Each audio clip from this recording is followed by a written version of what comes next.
Yeah, all right, got it. Good morning.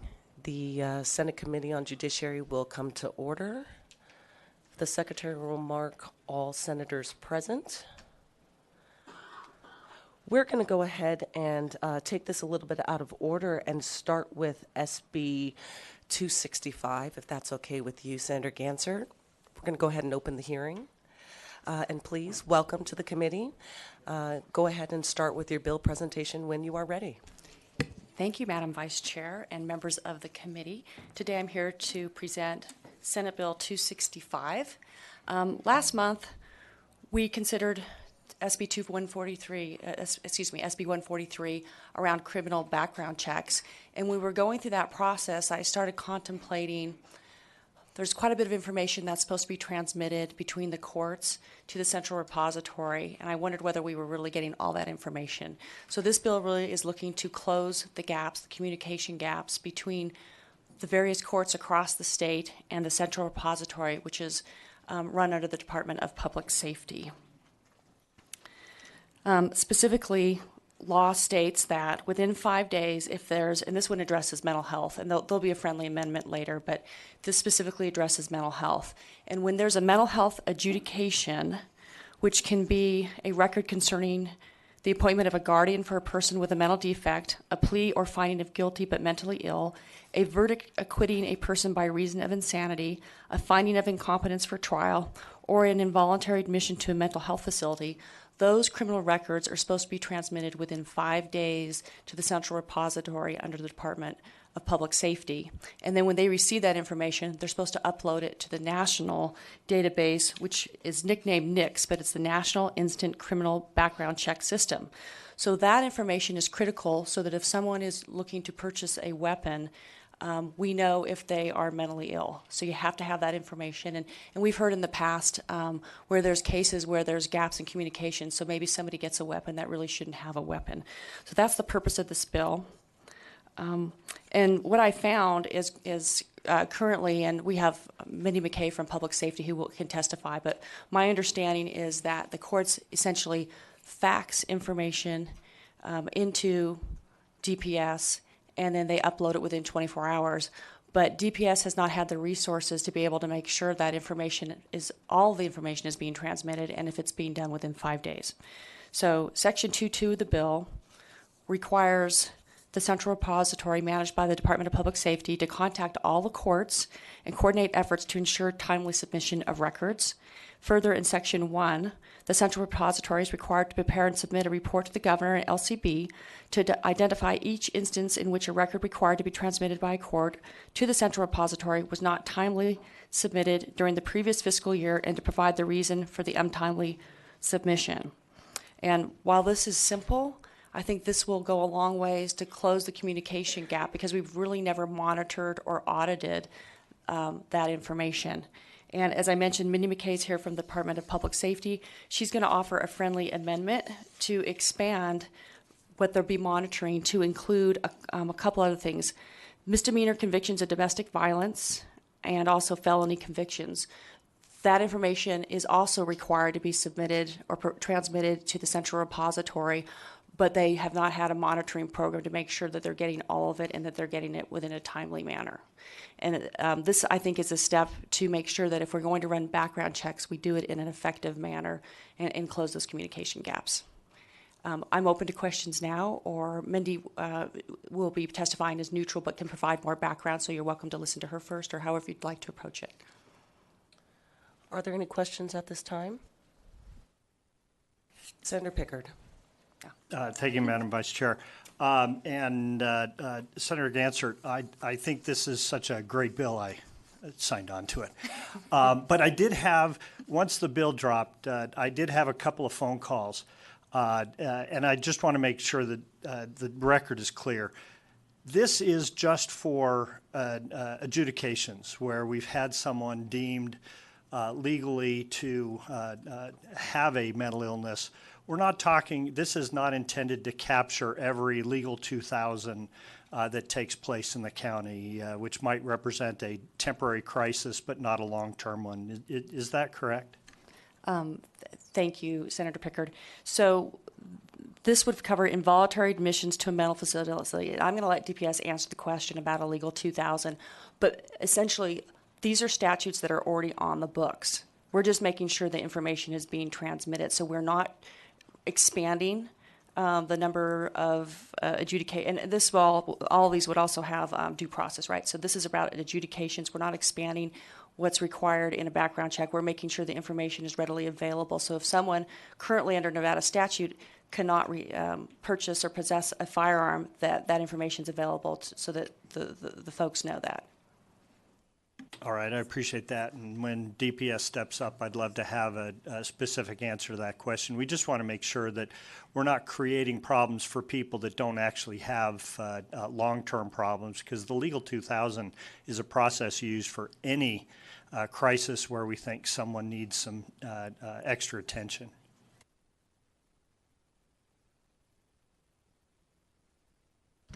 Are there any other questions at this time? Okay, thank you so much.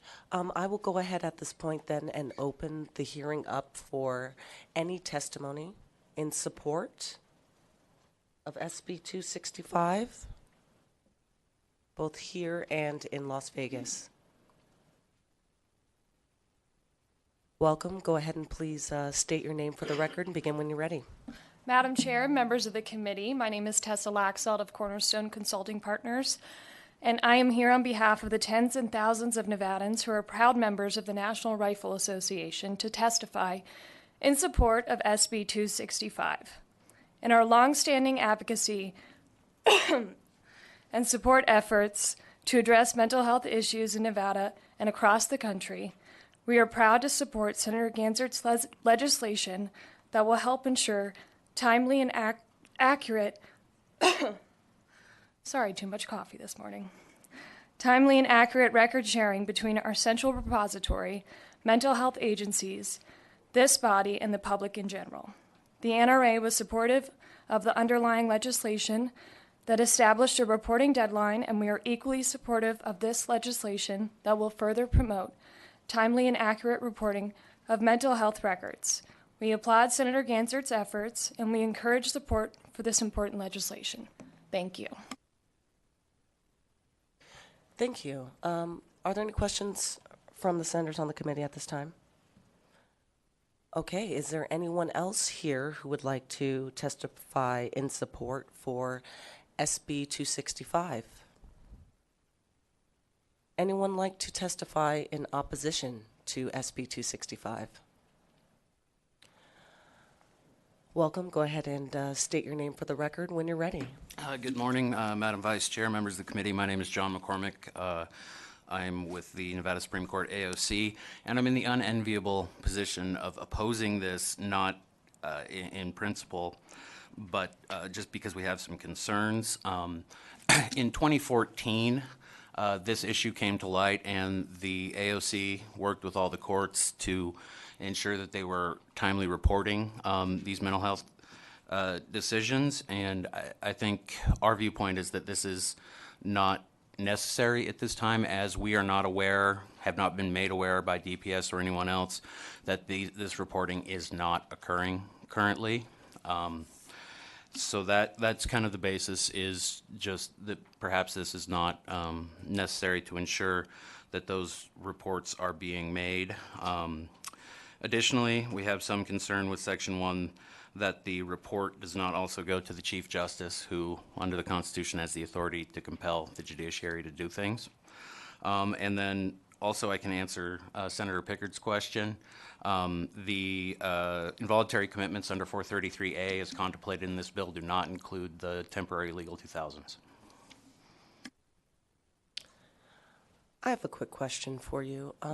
In the beginning, you kind of mentioned a double negative. You were not informed that they were not doing the reports. So are you sure that they are actually doing the reporting, or do you not have any evidence that they're not doing the reporting? Those are two separate things. Thank you, Madam Vice Chair. John McCormick for the record. We have not been informed that these reports are not being made, and anecdotally, those court administrators and other court personnel we've inquired of have indicated they are in compliance. Are there any other questions at this time? Senator Hammond. Thank you, Mr. McCormick, for coming this morning. Thank you, Vice Chair. So the way I read it, though, even if you're not getting these reports back, what this does is it makes an assurance, and I take it you're not really comfortable in opposing that there's an assurance now and a pathway to make sure that these reports are coming in, because no one would deny that these, the reports are necessary. And so what we're doing is we're ensuring, we're trying to, in this bill, make sure that the reports are there. So whether or not you're getting reports back that it's not happening, this right here is, I think, a bridge to make sure that it happens. Do you have a problem with that? Thank you, Senator John McCormick, for the record. I think the issue here is the fact that the repository's sort of being required to do the auditing, and I don't know that they have the capacity to do that or are necessarily in the best position to do that. But, I mean, we're not opposed, obviously, to trying to make sure this reporting occurs. Thank you, Mr. McCormick. So it sounds like we need to hear from them as to whether or not they're capable of doing it. Thank you. Any other questions? Okay, is there anyone else who would like to testify in opposition to SB 265, either here or in Las Vegas? Okay, seeing none, we'll go ahead and move to testimony in the neutral, both here and in Las Vegas. Come on up, fill the seats. Please be sure to go ahead and state your name and any affiliation that you have for the record. Start when you're ready. Thank you, Madam Vice Chair, members of the committee. My name is Mindy McKay, and I am the Acting Division Administrator of the Records, Communications, and Compliance Division within the Nevada Department of Public Safety. And I have with me today Michelle Grissomer, and she is one of our 2 Brady Point of Contact Firearms Program Supervisors to help me with any detailed questions that you might have. So you already know what the bill does, and to answer the question with respect to Senator Hammond's request for whether our agency currently has the capability to audit criminal justice agencies. We currently do that. We audit law enforcement, prosecutors, the courts, and multiple other agencies, both in the criminal and the civil sector, with respect to multiple programs that we have within my division. So we audit them currently on the use of our criminal justice systems, both in the state and use of the FBI criminal justice systems, which includes not only use of the systems, but contributory information to those systems from those agencies. So in my mind, this is kind of along the same lines of that. We already have audit programs set up for that. The only thing that we would not have, because this is a new process, in that we currently do not monitor the courts with respect to mental health adjudication submissions. We would need additional staff, perhaps just one staff member at the level that we currently have our auditors at, which is called an NCGIS program specialist, or equivalent to a program officer 1, which is a grade 31 in the state. So at this point, the fiscal note states that the Department of Public Safety's division would probably require just one position at this time. Also, because of the fact that this is new, this is manual as well. So we do not have a mental adjudication database that we maintain this information in. We do receive, as the Senator Gansert alluded to, we do receive these via fax. It's all manual, it's all paper, and they're all kept in an actual metal file cabinet inside the room. They are uploaded, data entered by the staff into the FBI NICS, National Instant Criminal Background Check System database, but that's the FBI's database. It's not ours. We don't technically have access to that to run reports. The only way that we can access that database is when we are running a background check for a firearms transfer. Currently, we receive about 100 of these a month, approximately. We have, since the date of inception, when this AB 46 was passed in 2009, we have 8,141 of these records that are in the system and in our file cabinets. And I'm happy to answer any questions and any more detail on the process if you'd like. Are there any questions? Senator Scheibel? Thank you so much for explaining that to us. And I might have a couple questions here. The first one is that it was my understanding that the criminal repository was for criminal information. So a mental health adjudication wouldn't be a criminal record. Are you guys able to keep those? Mindy McKay, for the record, thank you for the question. We currently have the statutory authority to maintain those in the FBI NICS database for the purposes of firearms background checks. This just takes it a little bit further in that it'll give us the authority to monitor the courts to make sure we are receiving them and we are receiving them timely. And so I hope that answers your question. Yes, that does. May I ask another question? So I work in the criminal justice system, and I'm familiar with CJIS and NCICs and scopes and those kinds of reports. But I understand that the background check that's produced for a firearm transfer is different, or is it one of those reports? Mindy McKay, for the record. It includes all of those. So we check not only our state criminal history databases, our warrants database. We have an offender tracking information system on parole and probation, anyone who's being currently supervised. It's called our DON system. It's Dangerous Offender Notification System. We also check our DMV files. We also check our state's protection order files, our state sex offender registry files, along with the FBI multiple person files up at the FBI level. And it also includes scope. Okay, so I've just never seen any of those records include a finding of incompetence, a legal 2000. A lot of the records that we're talking about, maybe I just haven't come across them in my practice, but I've never seen those in a DONS or in an NCIC or on a scope or anywhere. Michelle Grismer, for the record. To explain, the NICS indices system that we're putting these into only responds on a firearm-related background check, so you wouldn't have seen that. It will only respond when someone is purchasing or redeeming a firearm from a gun store, if they're applying for a concealed carry permit, and in some states, law enforcement can see it if they're releasing a gun out of evidence. It's not something that can be used for investigations or for court purposes. It's only firearms. I understand that. My confusion is just that you're saying that you're pulling it from scope, you're pulling it from NCIC, and if the information is not in NCIC, how is it going to be pulled from there? Mindy McKay, for the record. The mental health adjudications that we receive are entered into the FBI's NICS indices. It's a different file. It's not NCIC, it's not scope, it's not a state database. It is a whole separate database dedicated solely to those individuals who have prohibitors for firearms transfers. Got it. Thank you. Okay, good. Senator Pickard? Thank you, Madam Chair. I have forgotten my question. I'll let you know if I remember. Senator Hammond? Thank you, Madam Vice Chair. I tell you, you two are like a 1-2 punch. I could listen to you guys explain things all morning. So the way I understand it, I mean, I've been around, visited a lot of places. One of my favorite places I like to visit is a place called Switch, and one of the things that I like about them is they have all these built-in redundancies. You know, if power goes down, they have a second and a third power source so that none of the data is lost.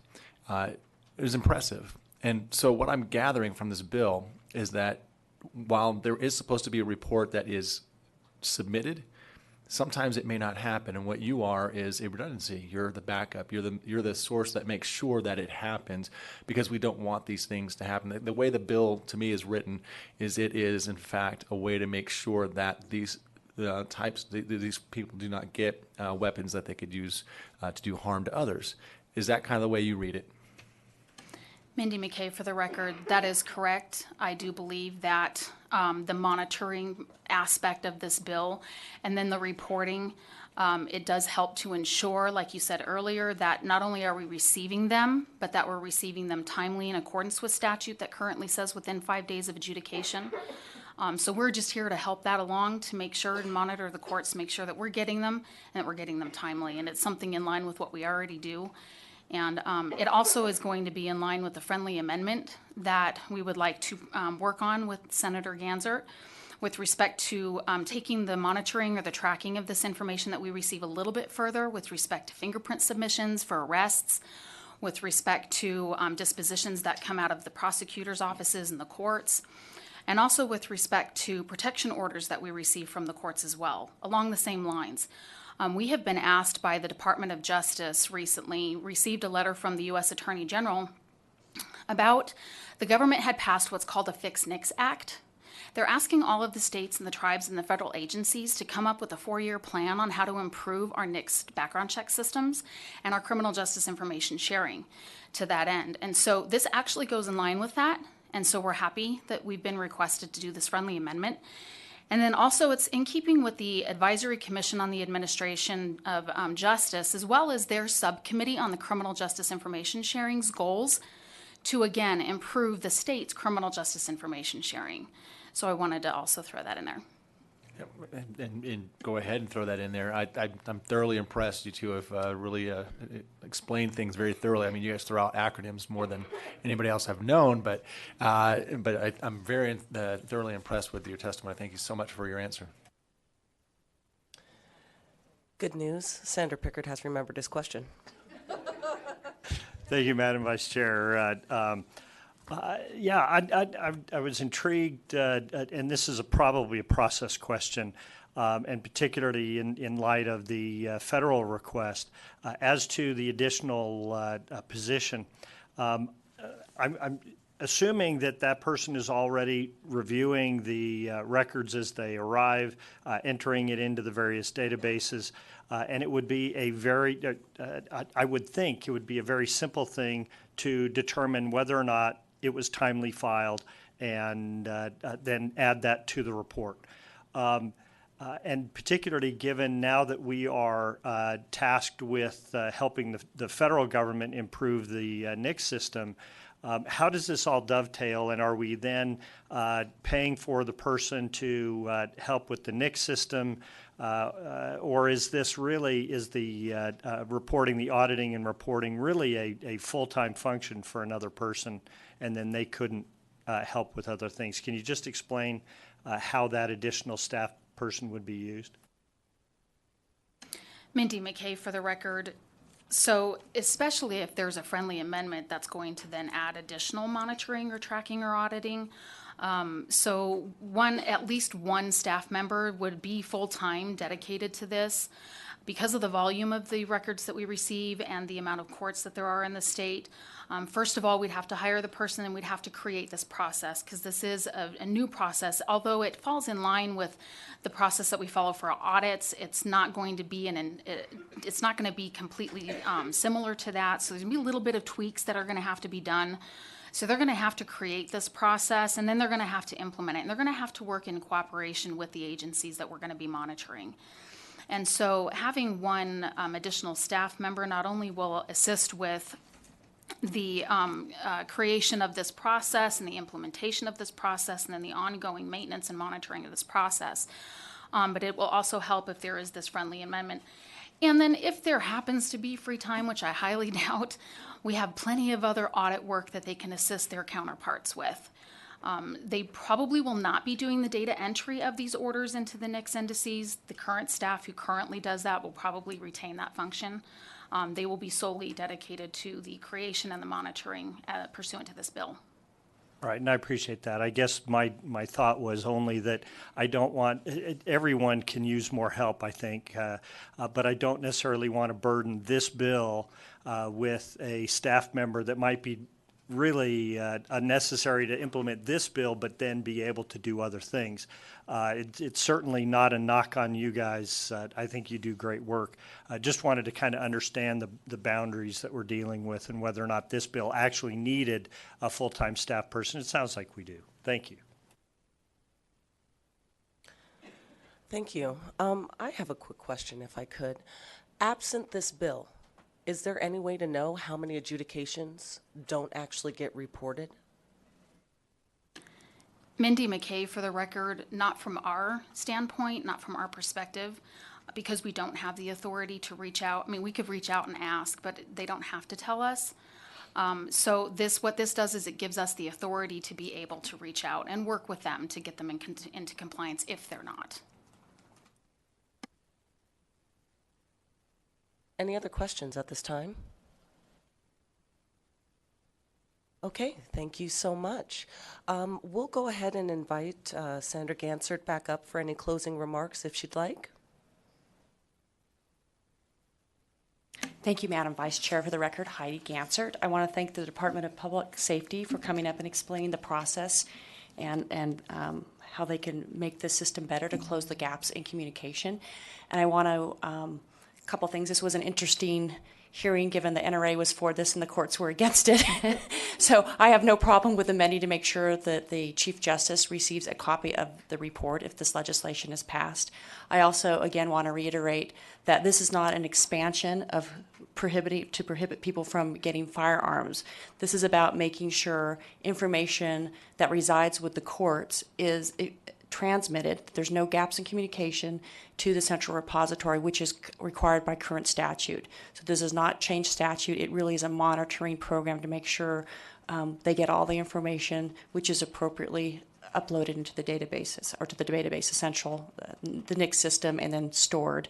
And I appreciate the question around essentially the fiscal note, because there are so many adjudications, there are so many courts in Nevada that they did request to have an additional person, and so I expect this will go to the Finance Committee. But I think it's well worth spending a little bit of money to make sure that information is transmitted, because we want to make sure that if we are running background checks, that they are effective, and that the different reasons people are prohibited, such as mental health, felonies, and domestic violence, that those are actually in the system as flags so that those people do not receive firearms.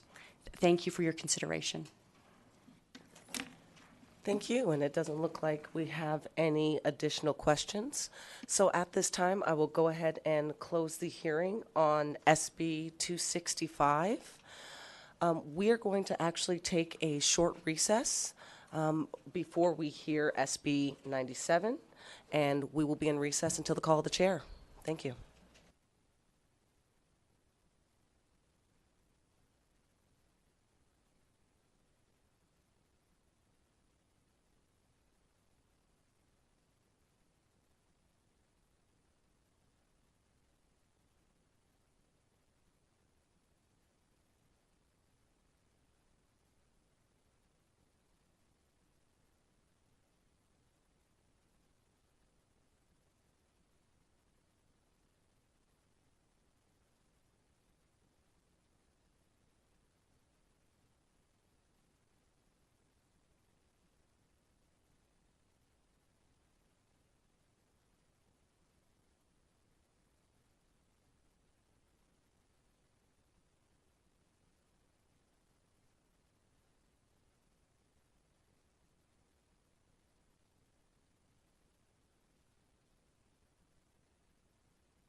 Good morning, and I want to welcome everyone back to the committee after a recess, and thank you to Madam Vice Chair Harris for chairing the meeting earlier this morning.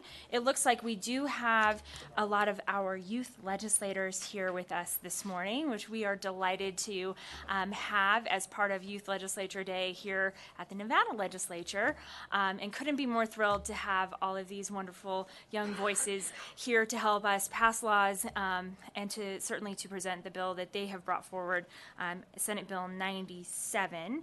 And so we will go ahead and open the hearing on Senate Bill 97. I will invite Senator Wiener up to the dais to kind of get us started here this morning, since she is sort of the godmother of the Nevada Youth Legislature and has been doing such a wonderful job. I know that we've each kind of had some opportunities to interact with the youth legislators, and just want to thank you again for your service with the Nevada Youth Legislature. And so whenever you are ready, you want to Thank start you, walking Madam us Chair through and it. members of the committee, and thank you for being so gracious to allow us to get here. We appreciate that. So, Madam Chair and members of the committee, for the record, I'm Senator Valerie Wiener, retired, appearing before you today as Chair of the Board of Directors for the Corporation for Public Benefit to administer the Nevada Youth Legislature. That's a lot. We call it the Nevada Youth Legislature Foundation. I'm proud to present a brief background of the NYL and how our youth legislators engage to represent the youth of Nevada. During the 2000 legislative session, I introduced the bill to create the Nevada Youth Legislative Issues Forum, which we changed to the Nevada Youth Legislature the next session, in the 2009 session. The bill specified, the original bill, that we would have 21 youth legislators appointed by his or her state senator after that person reviewed applications. They served one-year terms, and during that time, youth legislators met at least twice. They conducted a town hall meeting, and they came together as a forum to discuss each of their ideas for a bill, which would be introduced at the next legislative session. In 2011, we made major revisions to the program related to the NYL. We established the NYL Foundation Board to administer the program, and we also extended the NYL term to 2 years to better mirror a legislative cycle. Each 2-year term engages our youth legislators primarily during the 9-month school year. So in the first year of that 2 years, youth legislators kick off that program, the entire 2-year program, with training here in Carson City, very intense, long days training here. And then the first school year, they receive substantial trainings in issues and areas that are important to their service to their constituents. They have 3-hour monthly trainings for the 9-month school year in Las Vegas, video conference to Northern Nevada. They learn how to represent their constituents at the very highest level and how to engage with them. They have anywhere from 27 to 42,000 constituents under the age of 18. It's very important they know as they sit in their chair that they represent that large body of young people. Their trainings involve constituent outreach, message accountability, presentation skills, listening skills, negotiation skills, and more. And each training involves some instruction, group discussions led by elected leaders, officials. Many of you have been leaders of our discussion groups because we have one from each caucus, each house at our training sessions. And we have role playing, we have paired activities, we have coaching with the alums from the program. We have alumni here this morning to help us work with our 16 youth legislators who are here, and they take great pride in the program even after they leave it. Throughout their 2-year terms, youth legislators also complete 8 outside activities. We've grown this each year, and they submit plans for these activities and or reports. This year we have required them to not only send them to me as chair to review, but also our program facilitator, Tina Ashdown, who's extraordinary, and also to you. You should have been receiving reports from your youth legislators as well as their assembly members. So that creates an accountability, and it also helps them build a relationship with you, which is what they wanted to do. In the second year of the program, we focus entirely on why we're here today, and that's establishing, working around ideas for legislation. And so in that term, the second year of the term, in August, they have a full-day training focused entirely on drafting, language, fiscal notes, germaneness, everything you had to learn, they learned as well. And so it was the whole bill drafting process with attorneys, with alumni, with legislators. And then in last September, following that, September, October, and November, was the process of narrowing it down. So in September, 18 of our 20 youth legislators sat at the witness table and presented their ideas for legislation. This is the first time we've done it this way. They were prepared to answer questions from their colleagues. By the end of that meeting, the youth legislature had narrowed it from 18 to 7. And in October, we had, again, those 7 come to the table and present. It was narrowed at that time to 2. And at the November meeting, the youth legislators had full hearings on those 2 bills. I can tell you I attended that meeting from Australia by telephone, and listening, I cried a few times, they don't know, with great pride and joy about the level of respect and maturity and insightfulness that they shared with one another, even when they might not agree on certain points. They were the best of the best. I had to keep remembering they're teenagers. And so they are here today, of course, to present their bill to you. Again, the impact of the youth legislature prior to this session, we have had 6 measures before the legislature. 4 have been signed into law. Also, 4 individual youth legislators had measures sponsored by their own senators. 3 of those became law.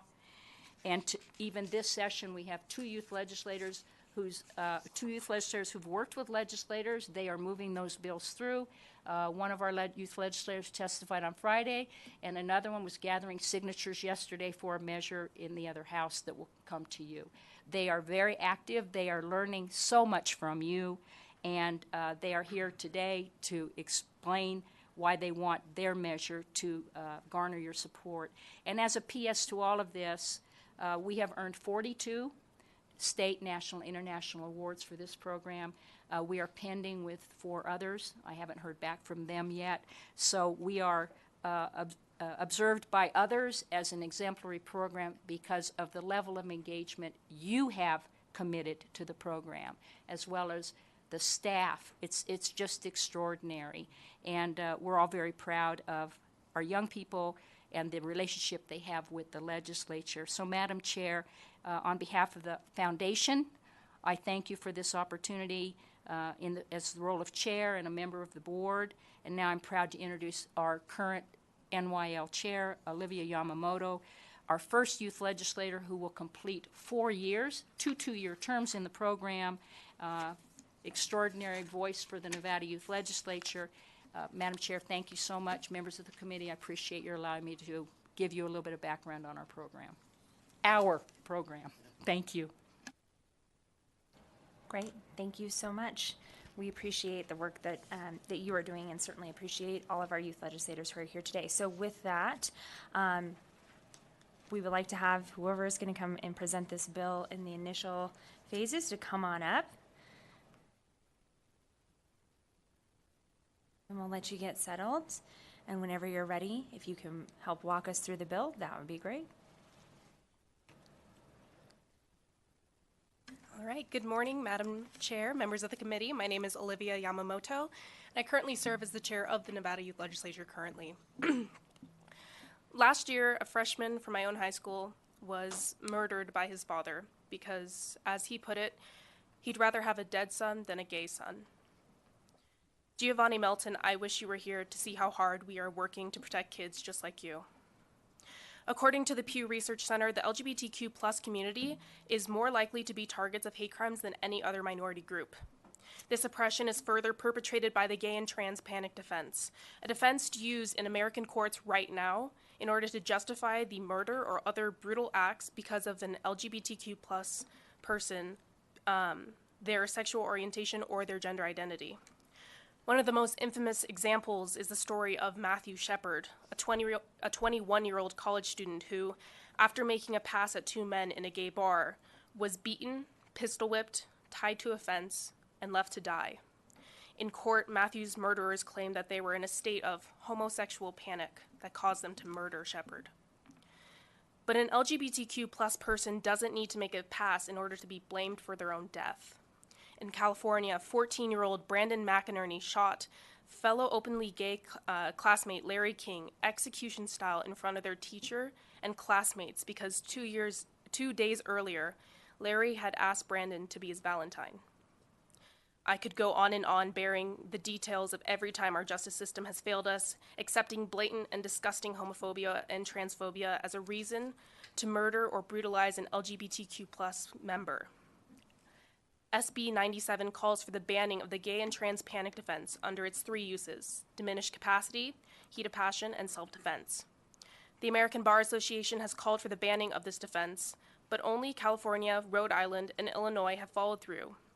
Let Nevada be the next state to take a stand against this unjust and antiquated defense. Speaking from purely logical terms, this defense holds no psychological claims, as homosexuality and homosexual panic was removed from the Diagnostic and Statistical Manual.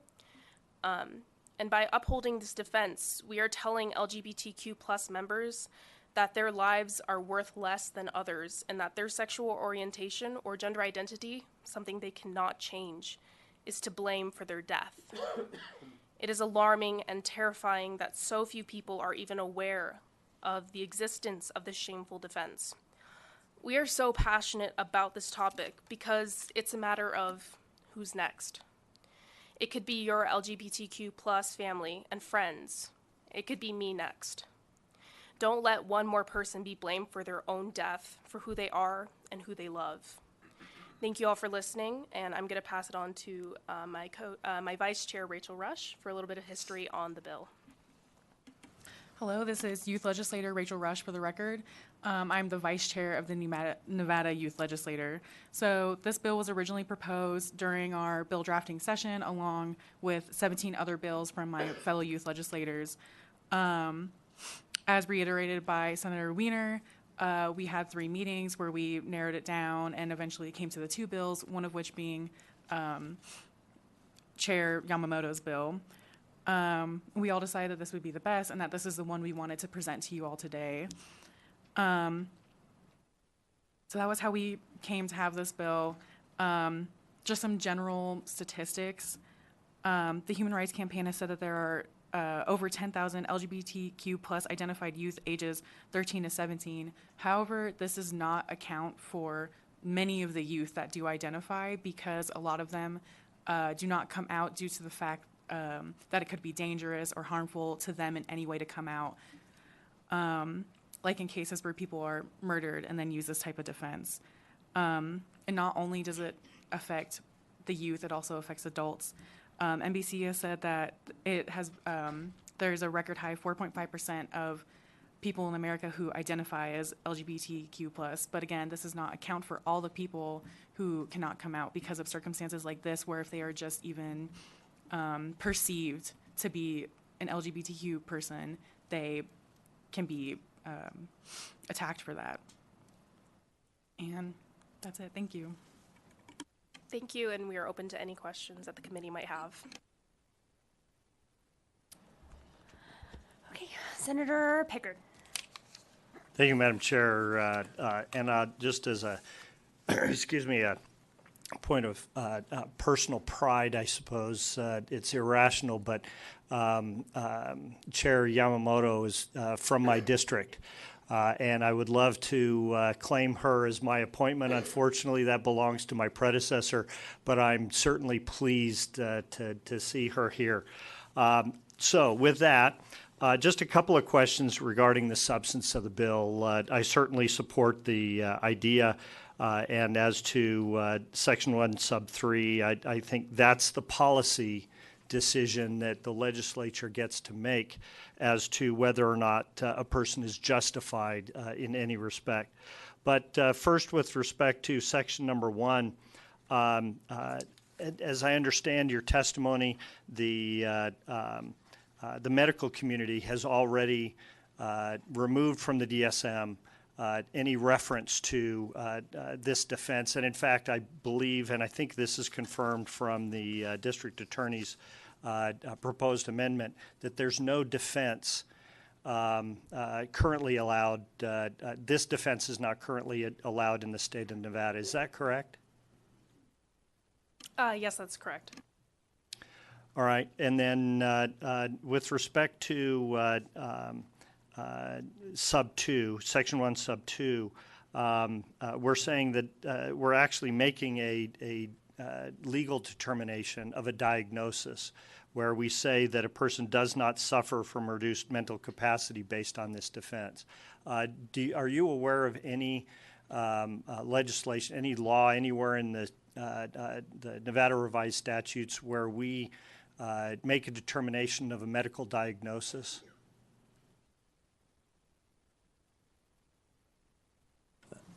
Madam Chair, members of the committee, I'm Brad Sears. I'm a scholar at the Williams Institute at UCLA School of Law. At the Williams Institute is a research center that focuses on LGBT rights. And so I'm not aware in Nevada of that determination being made. We do know from how these cases get argued throughout the country that provocation, diminished capacity, and self-defense are all used frequently, all three together, to make these arguments, and that there is there's no medical or scientific research backing up that a gay and trans panic defense actually, or that reaction actually exists in people. All right, and I appreciate that. I just want to make sure we understand if we're making, we're setting a precedent here for determining a medical diagnosis in a statutory scheme. I've never seen that personally, but I don't pretend to know the entirety of the NRS like maybe Kevin Powers at our LCB does. But ultimately, if we're talking about the defense, my understanding is that the defense is not allowed per se in Nevada, and that we may have other, things like insanity or some of these other defenses on their own that will remain. But it appears that we're making a diagnosis here in the law, and that just gives me some pause. So I just wanted to see if maybe there was a precedent somewhere. For clarification, Senator Picker, are you talking about the diagnosis of like homosexual panic, or what diagnosis would we?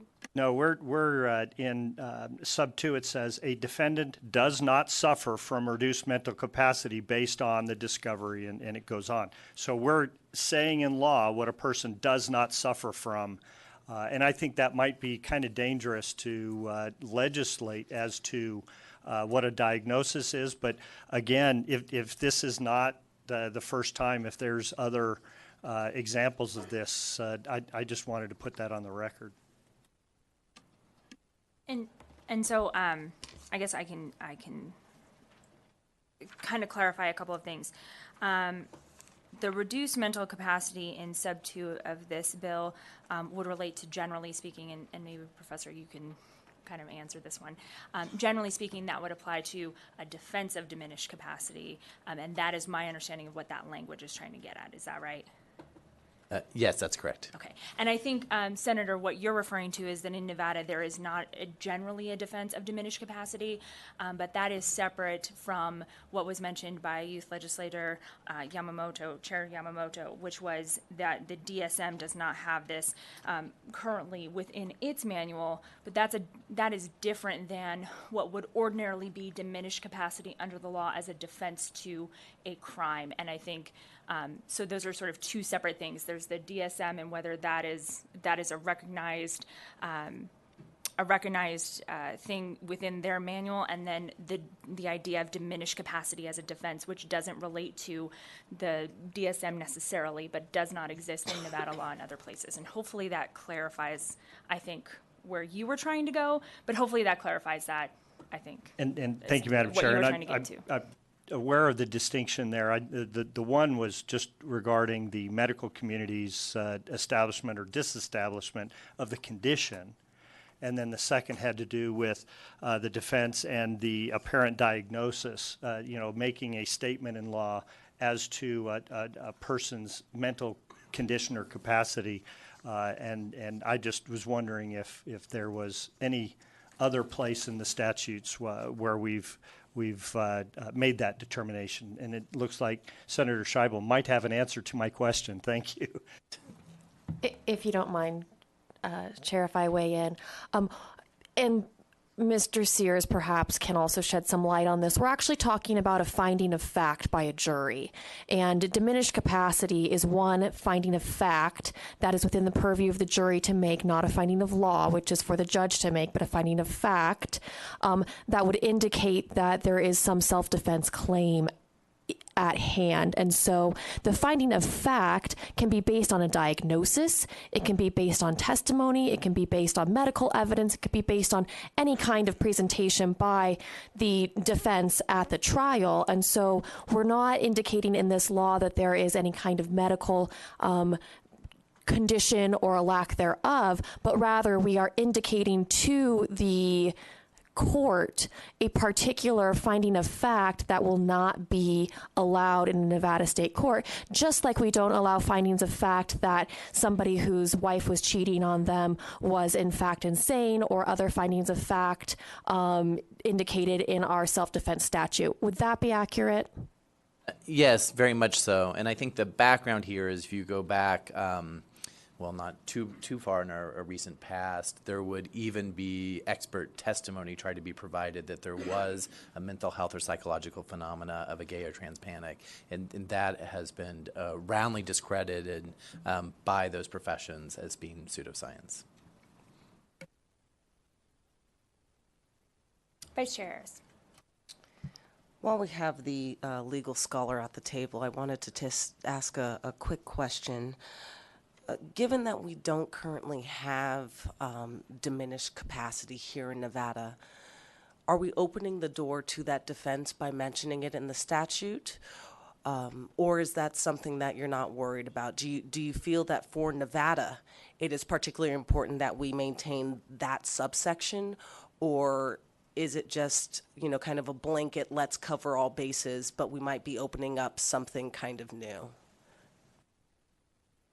Thank you, Vice Chair. I think that's an excellent question. The bill is modeled off a model law that takes into account how these defenses have come out throughout the country. And so I think if the student legislatures were open to considering a more finely tuned tailoring to Nevada law, I do think there are sections in the criminal code that that could be modified, but perhaps without using the term diminished capacity.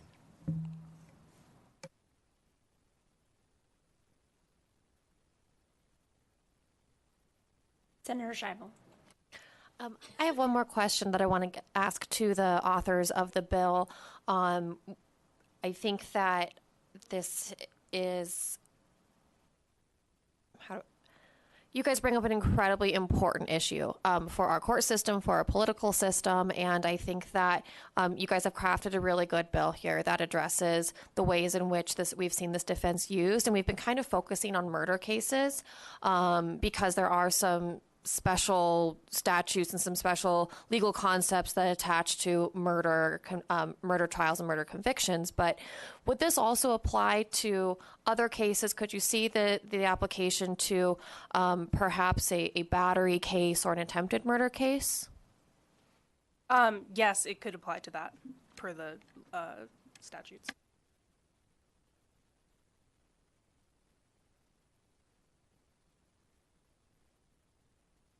Okay. It doesn't look like we have any additional questions. So we want to thank you for your presentation. With that, we are going to go ahead and move to anyone wishing to testify in support. And I believe there may be some other youth legislators who are going to testify or would like to testify. So we'd invite you all up if any of you are interested in testifying first. And then, of course, in Las Vegas, if there's anyone who wishes to testify in support of Senate Bill 97, we will allow you to take those chairs up there. And Madam Chair, I'm just going to offer my support. Again, I'm Brad Sears, a distinguished scholar at the Williams Institute at UCLA School of Law, also one of the authors of the model bill, and have worked on this legislation in other states that have adopted it, including Rhode Island and Illinois. I just want to make three brief statements in support. First of all, Nevada has done a tremendous job in creating a more welcoming environment for its LGBT community. This month, the Williams Institute released new estimates of the size of the LGBT population in each state, and I think you should be proud that Nevada is in the top 3 states in terms of the percentage of adults who identify as LGBT. Rachel mentioned 4.5% as the national average. Nevada is actually at 5.5%. Do I think that Nevadans are more likely to be gay or trans? No, I think what they're more likely to be is out, and I think that's a testament to to the work of your legislature in the state to do that. What we know from this data is that LGBT Nevadans live throughout the state. They're in every economic class.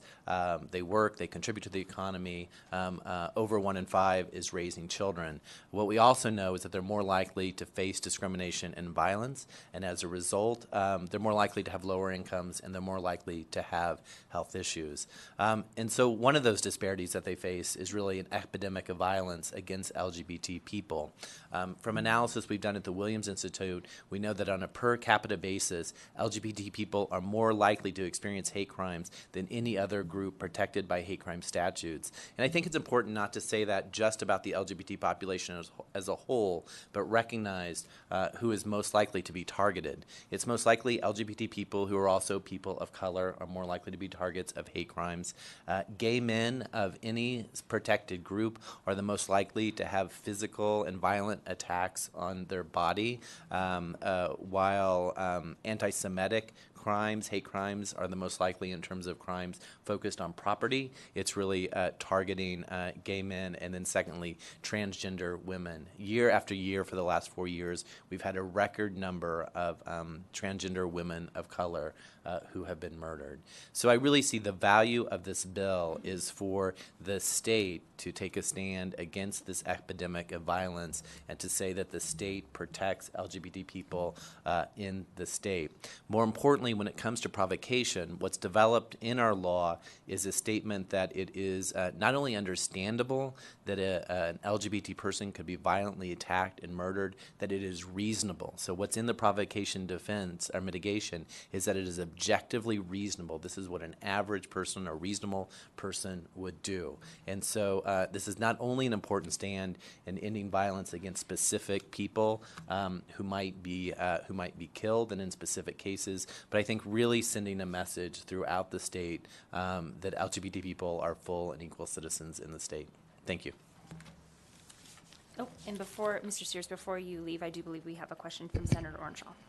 Thank you very much, Madam Chair. Thank you, Mr. Sears, and thank you to the youth legislators for presenting this bill. And especially I want to congratulate, I believe I've got Sebastian Sigmund, my youth legislator for Senate 21. I'm not sure if you made it up here, but congratulate all the youth legislators and Senator Wiener for all your hard work. Mr. Sears, question I have. You mentioned 3 other jurisdictions have passed a model act that's very similar to this. Have there been constitutional challenges in those jurisdictions? And if so, what was the outcome? And then is there any data in those jurisdictions to the efficacy of this? Have there been less hate-based attacks after those statutes passed? Thank you very much. Thank you, Senator, for the question. I'll start with the second question. We're a research institute. I love research questions. That's an excellent question. So I'm gonna take that back, and we'll have a new study. I think one of the issues is that the laws are fairly recently passed, all 3 of those laws. So it might take a few years for us to get the data to actually see the hate crimes. But that is exactly the type of thing that we study at the Williams Institute. In terms of constitutional challenges, we haven't seen any constitutional challenges to those 3 statutes, but this is a question that came up early on when we were drafting the model law, and so if it's okay if I take a minute, I'll just explain the constitutional argument that could be brought against such a statute, and then why I think that would not be a valid constitutional argument. The argument would be that defendants have a due process right to present any sort of evidence that might excuse, justify, or mitigate their crime.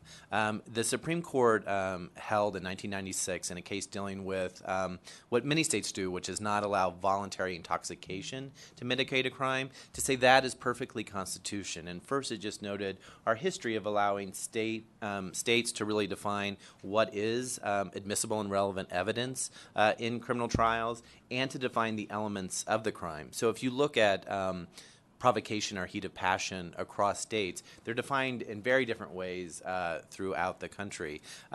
So while the phenomena of state legislatures banning the gay and trans panic defense is fairly recent, 6 other state court systems have banned the defense. Prior to that, and this is usually the state Supreme Court's doing it, so under their state constitution, obviously they did not find any sort of similar state equivalent to a due process a problem. There are also a number of other states who have substantively removed other fact scenarios from provocation. So, for example, Maryland, I think, really strikes at the core of what the heat of passion defense is most used for. So the classic example, if you read any law dictionary, if you happen to be reading law dictionaries, is that a man, and I'll be gender specific here, a man discovers his wife having sex with someone else, flies into a murderous range, and kills her. That if anything would withstand due process scrutiny, that existed at common law before the founding of this country. Maryland removed that fact scenario from heat of passion. Other states have removed words alone, gestures alone.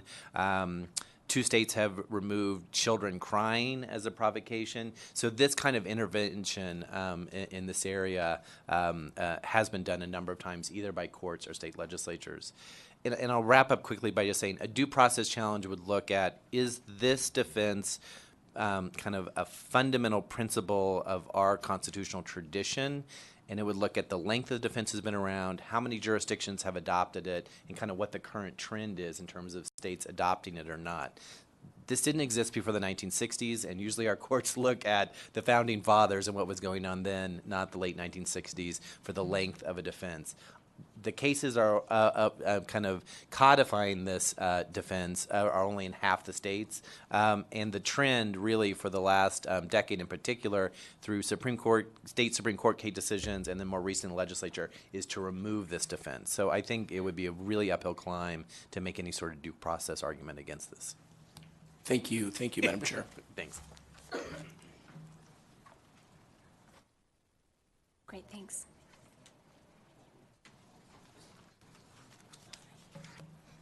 Okay, we'll actually go down to Las Vegas. I know we've got a couple of folks who've been waiting patiently while we went through the last question series. So down in Las Vegas, if you could please hit those microphone buttons and identify yourself for the record, and whoever would like to go first.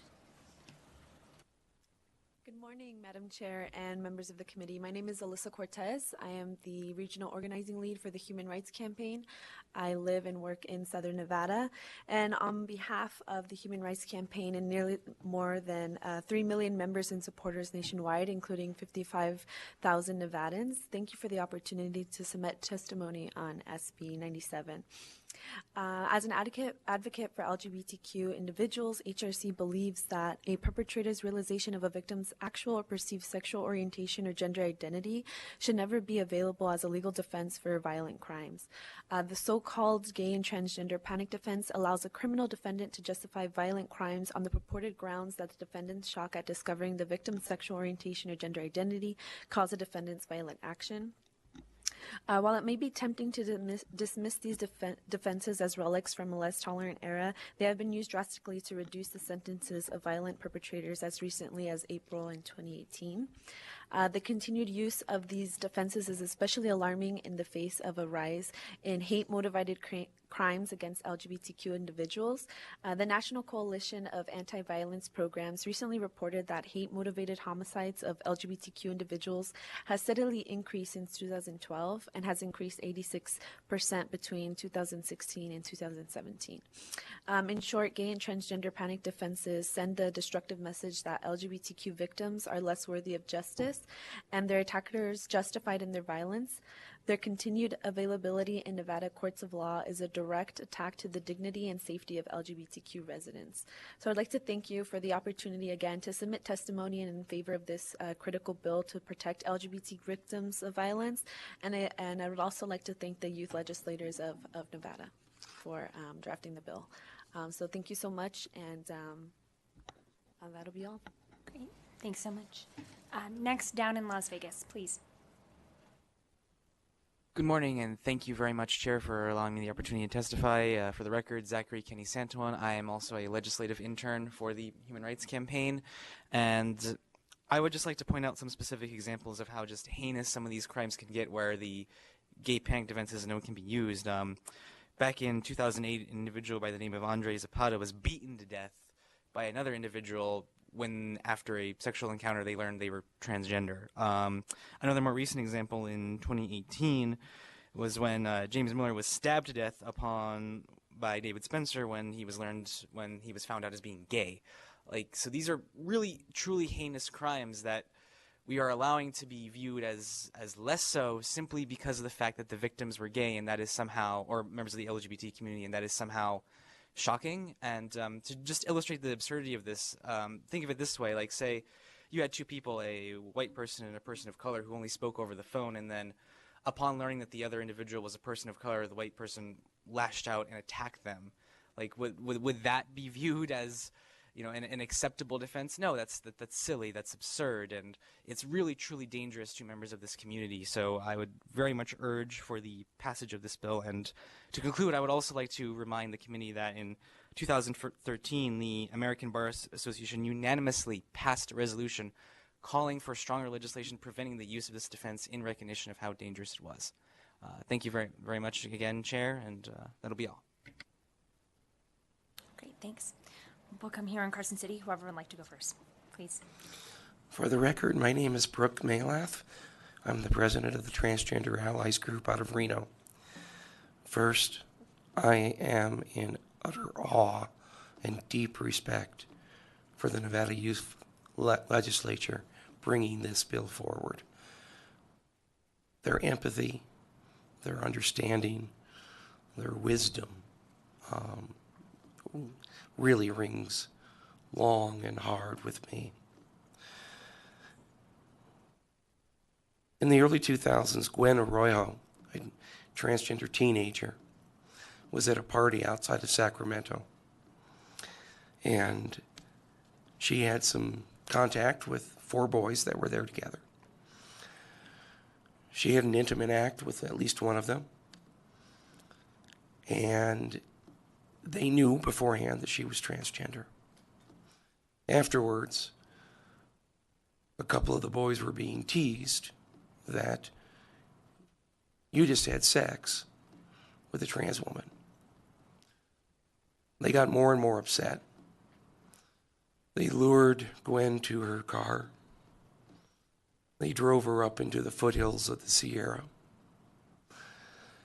They bashed her head in with a shovel and buried her in a shallow grave. 2 of the boys turned state's evidence. The other 2 used a trans panic defense and received mitigated sentences that amounted to months for this planned murder of a transgender teenager. As a result, California did initiate a ban on this type of defense. They were the first. In 2017, the state of Illinois passed their ban on this defense. And more recently, Rhode Island did. We can be the 4th. A non-aggressive sexual advance, or just being on the LGBTQ spectrum, can never, ever justify a violent response. There's no justification.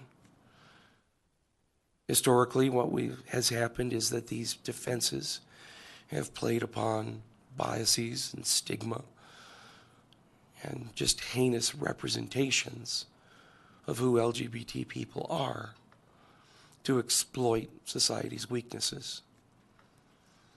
And what we see in our upcoming generation is individuals that want to put an end to this, and I salute them.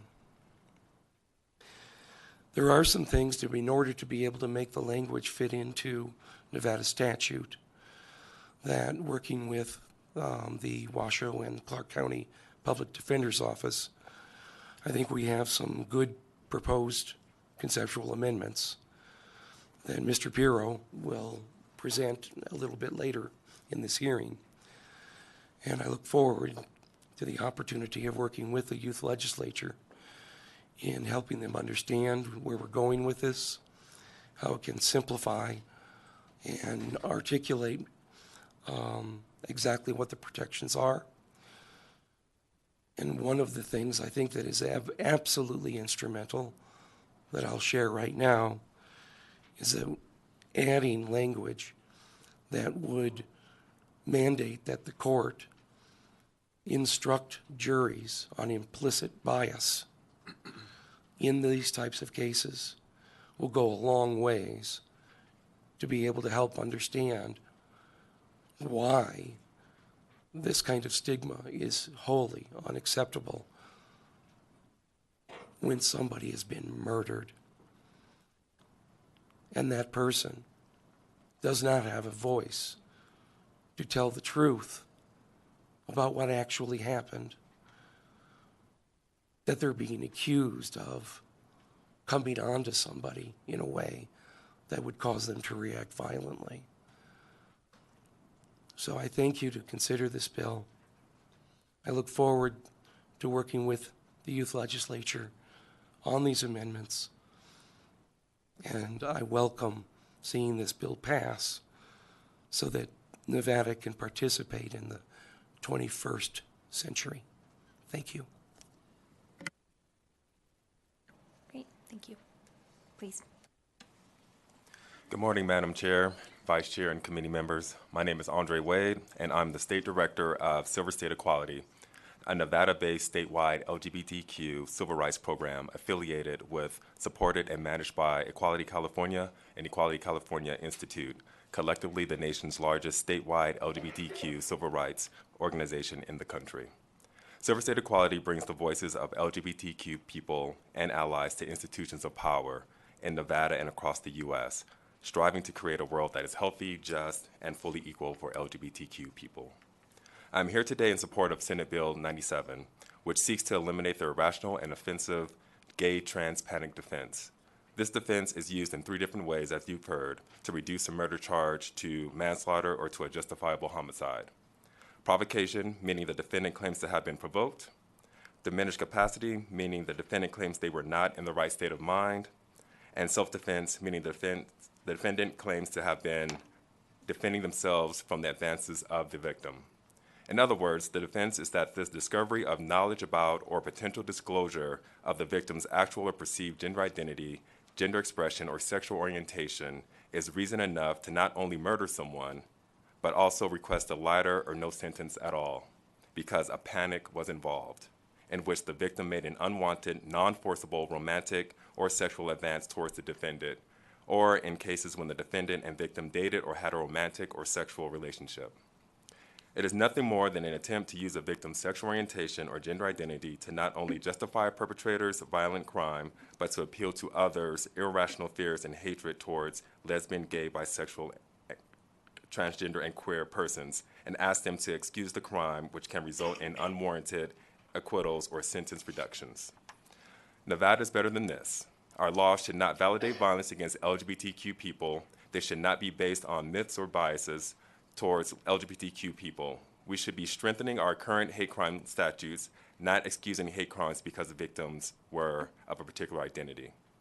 This is why it is critical that we pass SB 97 and why I'm asking for your support today.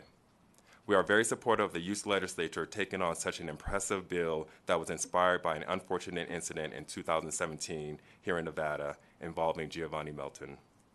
Thank you for allowing me the opportunity to testify in support of this critical legislation.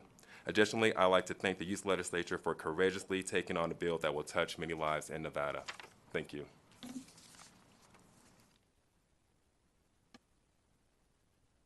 Thanks. Madam Chair and Committee, for the record, my name is Sherry Scafidi with Transgender Allies Group out of Reno. As a longtime resident of Nevada, I'm testifying today to express my sincere hope that you will act on behalf of the best interests of your LGBTQ constituents by voting in favor of SB 97. The use of gay panic and trans panic defenses is incompatible with Nevada law to provide protection to victims of bias-motivated crimes. The use of these defenses reinforces prejudice, non-tolerance, non-compassion, and the lack of self-control and lack of respect to people of the LGBTQ community. To think that I am a threat to someone just because I am transgender is ludicrous. If in a casual situation I compliment someone in a non-threatening way and that encounter evolves into a private encounter, then that person realizes that I am transgender, is it logical to believe that person was so traumatized that they'll lose all self-control and decide that I should be eradicated from the face of the earth? Is my life worth less than other persons just because I am transgender? I would certainly hope not. I am not an ideology, a curiosity, or a fetish. I am just a woman that wants to live my life in safety and peace and harmony with respect, just like everyone else. I urge you to please pass SB 97. Thank you. All right, thanks. All right, we'll go down to Las Vegas, and in the meantime, if you are here to speak in support of Senate Bill 97 here in Carson City, you can fill these seats. Down in Las Vegas, please hit that microphone button and identify yourself for the record. Morning, everyone. I'd like to introduce myself. My name is Veronica Melton, and I am actually the mother of Giovanni Melton. Giovanni Melton was my 14-year-old son. However, my son is no longer alive. For you see, my ex-husband, Wendell Melton, murdered him. Murdering or assaulting anyone because of their orientation or gender identity is not a defense. It is a hate crime, and I am aware that there are maybe loopholes that are written in the other remaining 47 states. In my story, my son was harassed, ridiculed, bullied by my ex-husband, and eventually shot in the chest and killed due to his sexual orientation on November 2nd, 2017.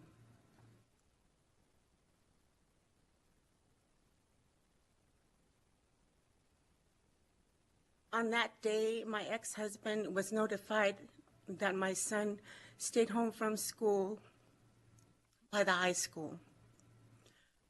Wendell went to the apartment and took a gun with him. He told police he took the gun because he didn't like the people that he hung around with. So that is why he took the gun.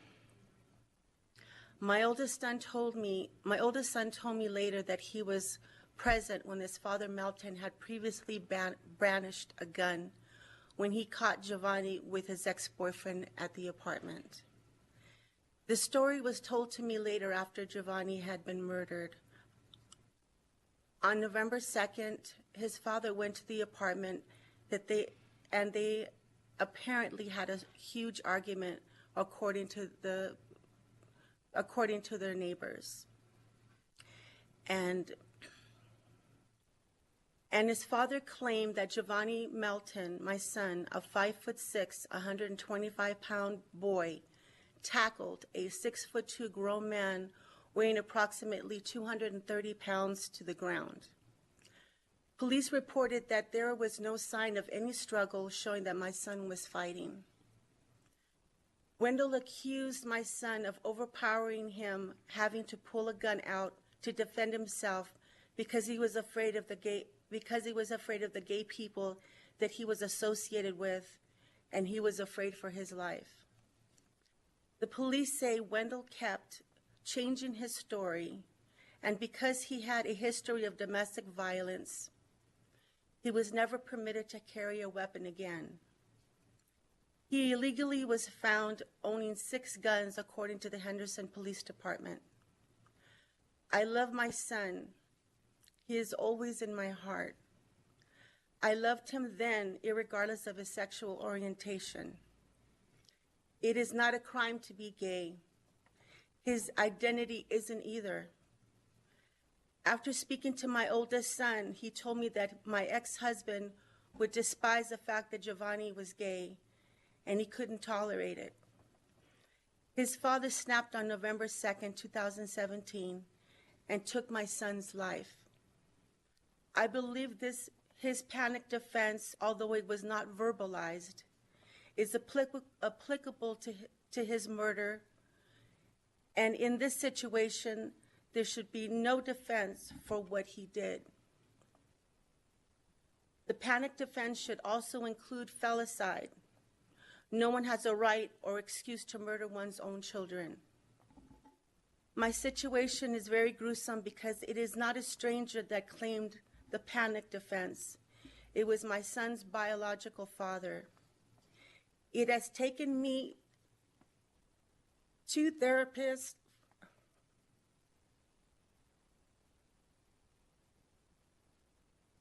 for over a year to allow me to tell you my story.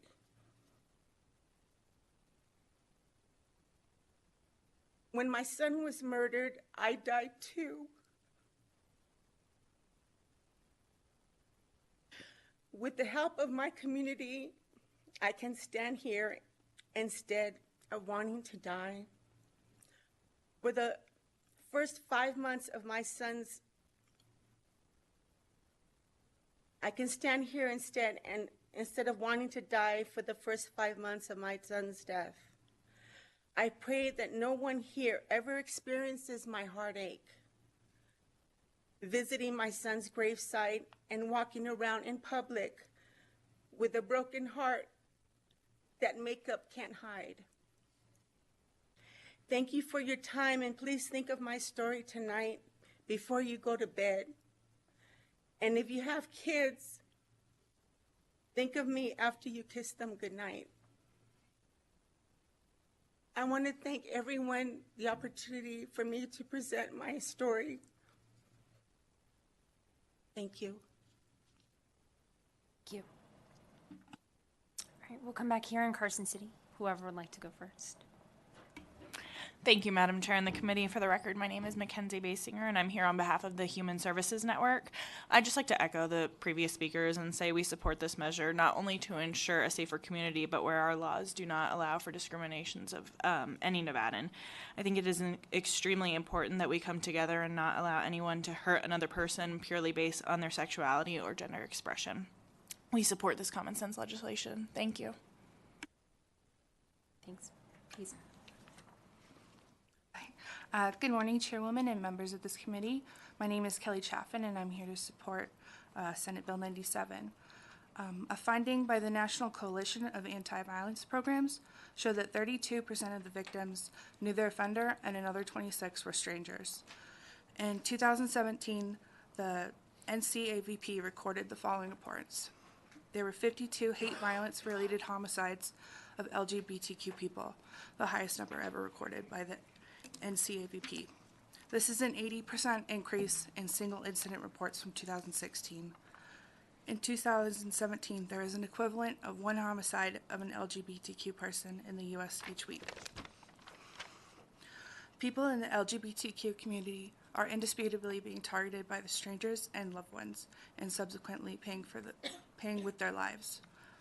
Allowing defendants to hide behind their actions by pleading the gay or trans panic is archaic and discriminatory.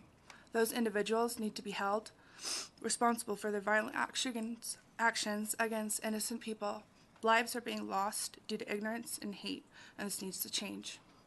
If this bill passes, we will be able to bring justice to victims in the LGBTQ community, and the defendants will no longer be able to escape punishment or blame for their crimes. Thank you. Good morning, Madam Chair and members of this community. My name is Ashley Fluellen, and I'm a legislative intern with the HRC here in Reno. And I'm here in support of Senate Bill 97.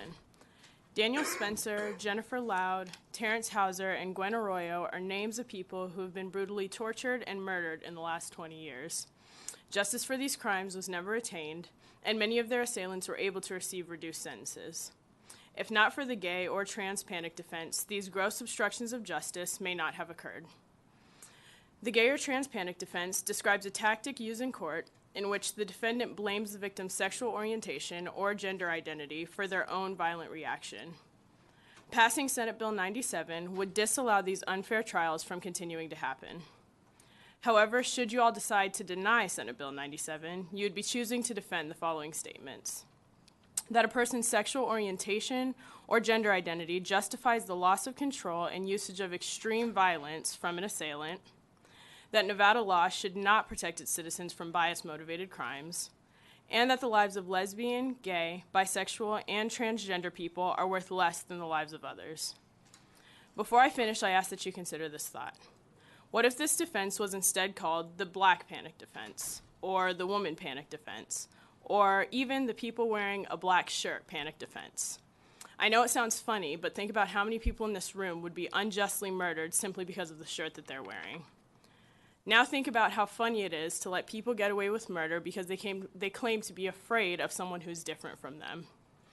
I ask that you please pass Senate Bill 97 and keep all of Nevada's citizens safe.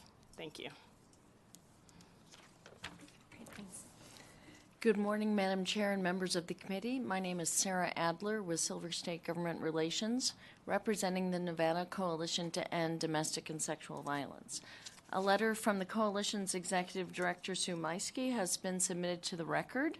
I would like at this moment to highlight again Senator Scheibel's question as to the application of this law to other crimes. We agree. One of those crimes that LGBTQ individuals experience at high rates is sexual assault. All victim survivors of sexual assault and domestic violence have emotional and often physical wounds from which to heal. It is critical that Nevada's justice system not add to those wounds. Creating SB 97 as law will clearly state the equal value of LGBTQ individuals. Thank you. Thank you. Is there anyone else wishing to testify in support of Senate Bill 97? Please come on up.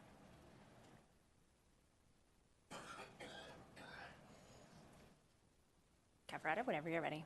Good morning, Chair Canizaro and members of the committee. My name is Elisa Cafaretta. I'm here on behalf of Planned Parenthood Votes Nevada. We submitted a statement in support of this bill and just wanted to put that on the record. Thank you. Mr. Lifford.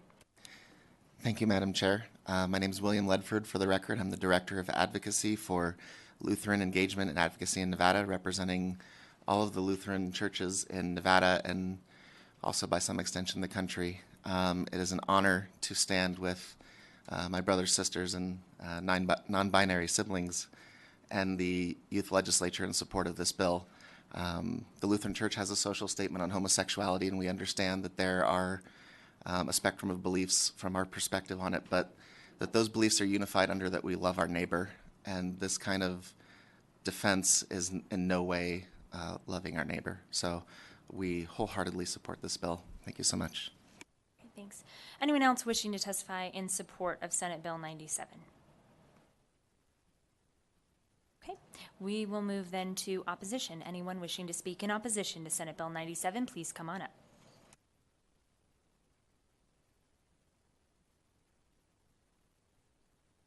It looks like we have Miss Coffey down in Las Vegas, and please feel free to proceed when you're ready, and then we'll come down here. Amy Coffey, I'm here on behalf of NACJ. I want to start by saying that NACJ strongly supports the LGBTQ plus community.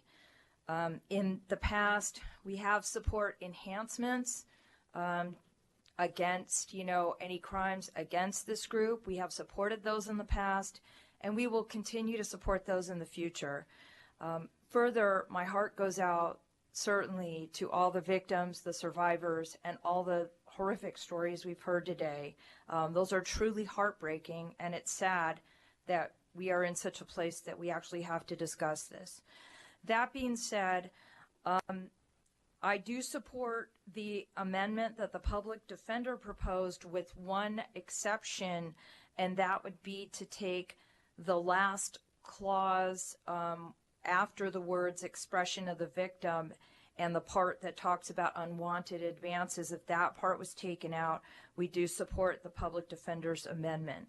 As a way of explanation, as you've already heard, Nevada doesn't recognize diminished capacity, which is recognized in some states, and I believe for that reason I saw that the district attorney took out Section 2.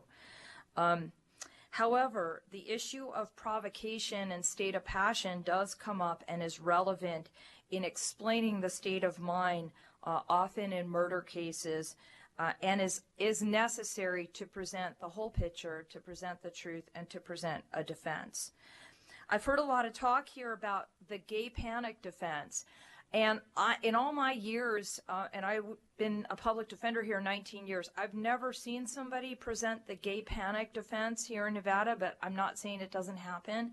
And if this bill used those terms and said that you could not present, and it was explicit, the gay panic defense, I would 100% support that. But that's not the way that the legislation is worded. And the concerns that we have is that this issue of provocation and state of passion often is relevant in order to present a complete defense.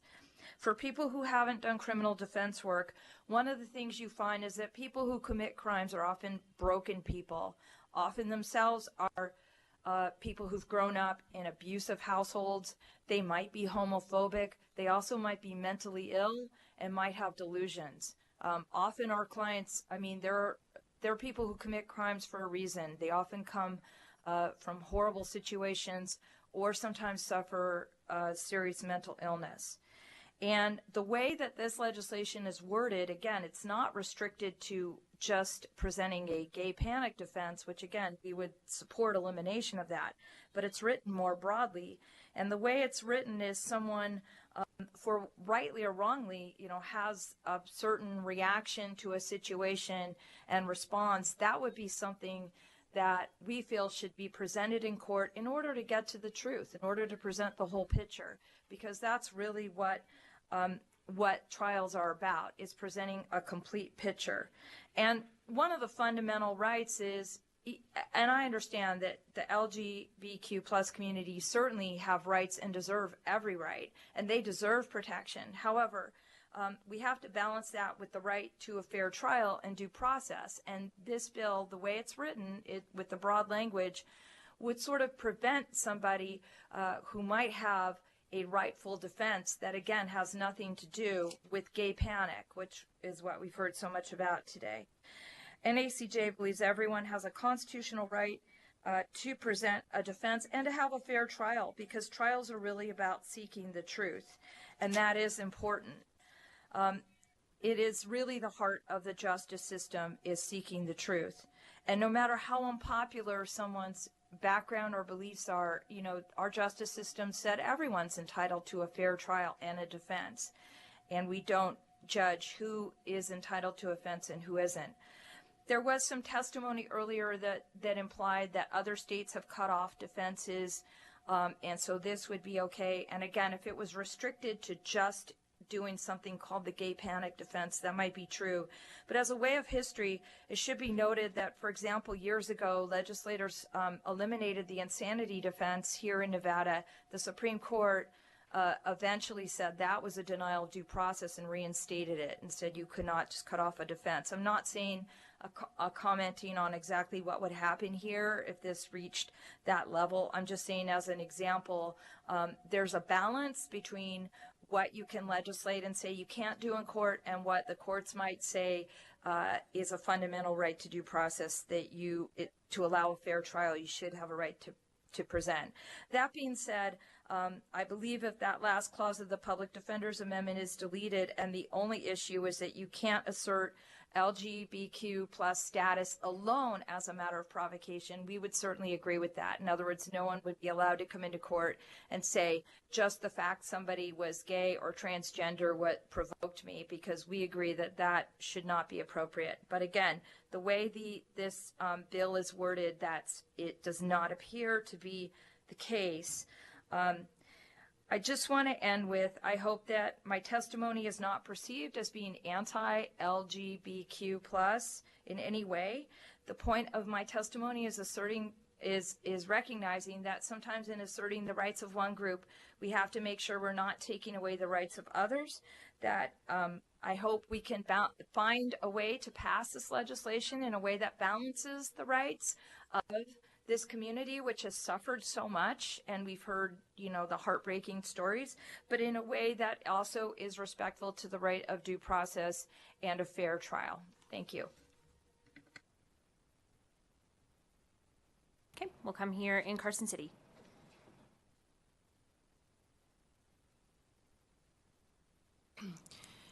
Good morning, Madam Chairman and members of the committee. My name is Jennifer Noble, and I'm here on behalf of the Nevada District Attorneys Association, pursuant to the rules of committee in opposition. But I want to begin my testimony by saying that our association is 100% behind the intent of this bill. You'll see that our proposed amendment simply eliminates subsection 2, and there's a good reason for that. The reason is that, as been previously discussed by Senator Scheibel and Senator Cannizzaro, Nevada doesn't recognize a diminished capacity defense. We do the McNaughton test. And our concern is this: by spelling out in the piece of legislation that we're not going to recognize it in this instance, my concern is that some creative defense attorney will argue that that legislature did recognize it, the existence of the defense in Nevada, by this piece of legislation, and use it in a case where we're talking about someone murdering somebody in another protected class, a member of another protected community. So that's simply the reason for our amendment, and for that reason I am in opposition. Just technically, we would love to work with the members of the Nevada Youth Legislature and Senator Wiener on perhaps working on the language of this bill to more effectuate whatever intent they wanted in that subsection. And I'd also add that I have reviewed the proposed amendment by the Clark County Public Defender's Office, and respectfully, I think especially the elimination of sub 3 of the current bill would dilute the intent of this legislation. And with that, I would submit it. Good, thanks. Good morning, John Arascata. I'm the Washoe County Public Defender. Preliminarily, I want to state that the Public Defender's Office, we are champions and support equality and fundamental rights for all people. And we applaud the Youth Legislature for their thoughtful work on a very challenging and emotional topic. However, we oppose all legislation that categorically prohibits certain defenses. It's our position that such laws undermine foundational principles of our criminal justice system and unnecessarily supplant well-established rules of evidence that balance principles of relevance and due process rights of accused persons. The right to due process enshrined in the 6th and 14th Amendment to the United States Constitution and our state constitution includes the right to confront, cross-examine, and compel the attendance of witnesses. Considered together, all of these rights are integral to ensuring the singular fundamental right of a criminally accused person to present a defense. The right to present a defense encompasses the presentation of any evidence that shows that an accused person either did not commit the crime or that his or her actions were excused, justified, or mitigated in some way. Where the law allows an affirmative defense, mitigation, or justification, it reflects society's collective determination enshrined in the law that conduct that may otherwise be considered worthy of punishment may be excused or considered less blameworthy. Some defenses, like defense of self or defense of others, necessity and duress, are such fundamental precepts that they are universally understood to afford context and justification for otherwise unlawful conduct. Other defenses and forms of mitigation reflect enormous advances in our understanding of human psychology and brain development. And regardless of why a criminal or violent act may have been committed, proof of guilt beyond a reasonable doubt is always required. Outside of the courtroom, the tragic circumstances of many cases, as we've heard today, justifiably give rise to a public outcry. Sympathy for victims of crime targeted because they are vulnerable, oppressed, or marginalized often leads to important and meaningful community advocacy to legislate policy changes that protect and make life safer for members of these groups. The impulse to legislate solutions in the wake of tragic cases, however, has led to bills designed to categorically prohibit certain defenses, and thereby undermines the ability of defendants to present a defense. These prohibitions derive from the public discourse around high-profile cases which tend to stir passions and to distill complicated facts and circumstances into sensationalistic headlines and rhetorical sound bites. Categorically prohibiting defenses through legislation may feel like a meaningful solution in the aftermath of a high-profile crime, but it's a misguided impulse. These laws dramatically impinge upon an accused person's right to confront their accuser and mount a defense. Evidence at trial, whether presented by the prosecution or the defense, must be adapted, limited, and shaped to comport with constitutional requirements of due process and to fulfill the practical purpose of trial, the pursuit of the truth. Because categorical prohibitions of defenses do not evolve through well-considered case law, they must be mechanically applied by judges without regard to the trial's truth-seeking function. Predictably, limiting the constitutional rights of accused persons to mount a defense results in coerced guilty pleas, false convictions, and convictions of more serious crimes than legally justified by the circumstances. Statutes that limit defenses or the evidence that juries are permitted to consider also undermine the trust that the public has and should have in the ability of juries to reach just verdicts. This bill that focuses on limiting, as it's been called, the gay panic defense or state of mind defenses and the consequential media attention that follows encourages the public to believe incorrectly that trials are conducted by judges mechanically applying the law instead of through an adversarial process culminating in a fair jury verdict that is based on a thorough and searching consideration of all the relevant evidence at trial. The Washoe County Public Defender's Office, we seek to promote transparent trial processes and educate the public that trials must be a search for the truth through complete and rigorous examination of all relevant evidence and consideration of any argument for acquittal or mitigation presented by the unique facts and circumstances in each case. Thus, we oppose categorical legislative prohibition of specific defenses such as this, and we stand in opposition of SB 97.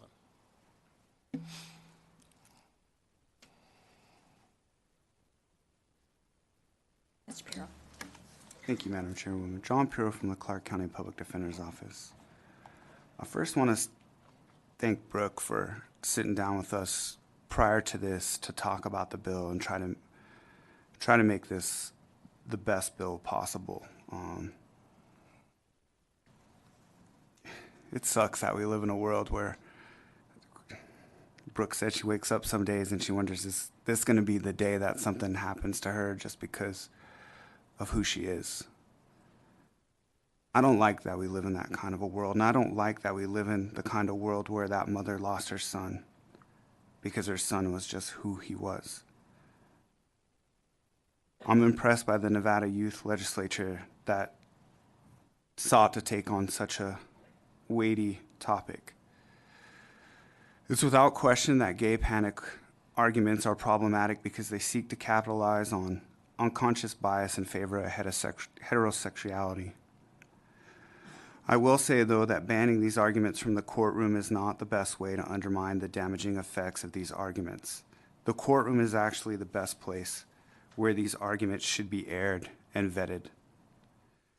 In Nevada, as all of you know, there is no officially recognized affirmative defense that would recognize gay panic defense.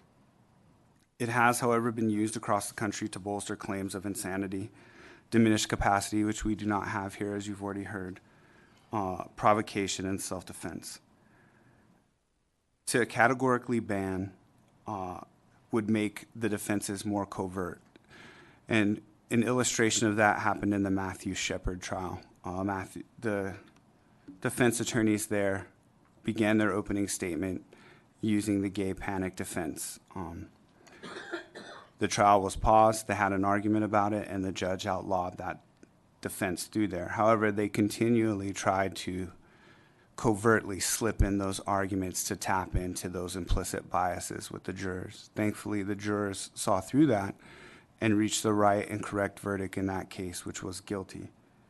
When you keep these things out in the open, it's the same way that we question about implicit racial bias. We want those things out in the open. We want to ferret the biases out during the trial process.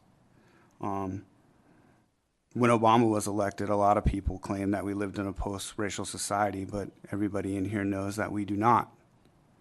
And so implicit racial bias questioning is still salient, and it's important to put that at the forefront of the minds of people judging these. And the courtroom is the place where our biases can and should be aired. And across the country, these gay panic arguments, thankfully I can say, have been largely denied by juries. Now judges, it's a different factor. I've read a lot of the national cases where the man in Texas got that jail sentence and then 10 years of probation for this. And without a doubt, we have an issue. Another thing I wanted to address was the institutional actor best suited to determine things on a case-by-case basis. The legislature tries to enact laws, but it can't account for a one-size-fits-all approach. And in general, criminal law and criminal cases deal with fact-specific instances. And that is why these issues are best vetted through the court process, where factual context is critical to determining what punishment should be meted out. And in that, I wanted to address a little bit of our amendment. Now, I will say that we had a call with the Nevada Youth Legislature yesterday, but our amendment was late on that. And they have not had a chance to adequately vet it and say that they accept it. And so that is why we're in the opposition portion right now. The change and adding of the word solely addresses that violence should not be used for a non-aggressive sexual advance, nor should anybody be safe by attacking somebody for just who they are. I will, however, respectfully disagree with Ms. Noble from the Washoe County DA's office. Eliminating Section 3. Section 3 is already the current state of the law. You cannot just attack somebody because they made a non-sexual aggressive advance on you. You cannot do that. But also, you should not be able to prevent the whole story, the res geste, as lawyers would know. So if you kept Section 3 in, then you would allow the prosecution to act like two people were just strangers, and that's how this violent act came. It is still not a justification that this person attacked another person based on their LGBTQ status. So there's not going to be a not guilty because of that, but you will at least allow that they are not two strangers. That being said, if we truly want to rid society of the cultural norms that make gay panic arguments persuasive, we need to openly battle these assumptions that underlie such claims. As I've said, the best way to engage in this battle is in the courtroom, where a defendant can raise the defense and an able prosecutor can expose the flaws and encourage jurors who are seen as the conscience of the community to deliberate consciously on these biases that underlie our assumptions. And that is especially why we put in that amendment about the judge being giving the jury instructions regarding biases and allowing for voir dire on such things.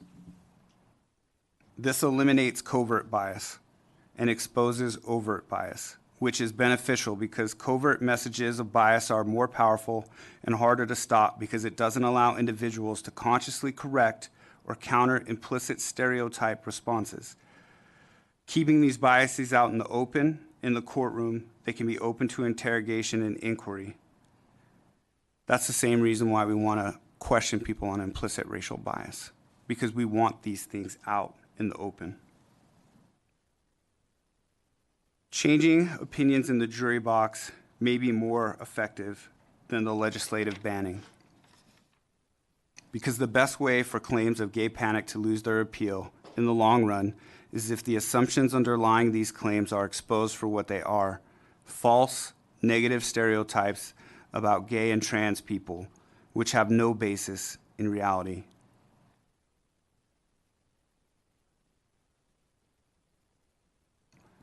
if the Nevada Youth Legislature accepts our amendments, we will move from the opposition into the support position.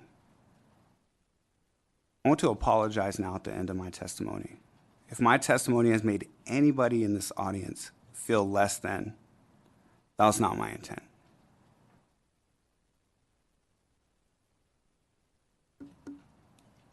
Thank you. Senator Scheibel has a question, Mr. Pirro. Thank you, Mr. Pirro.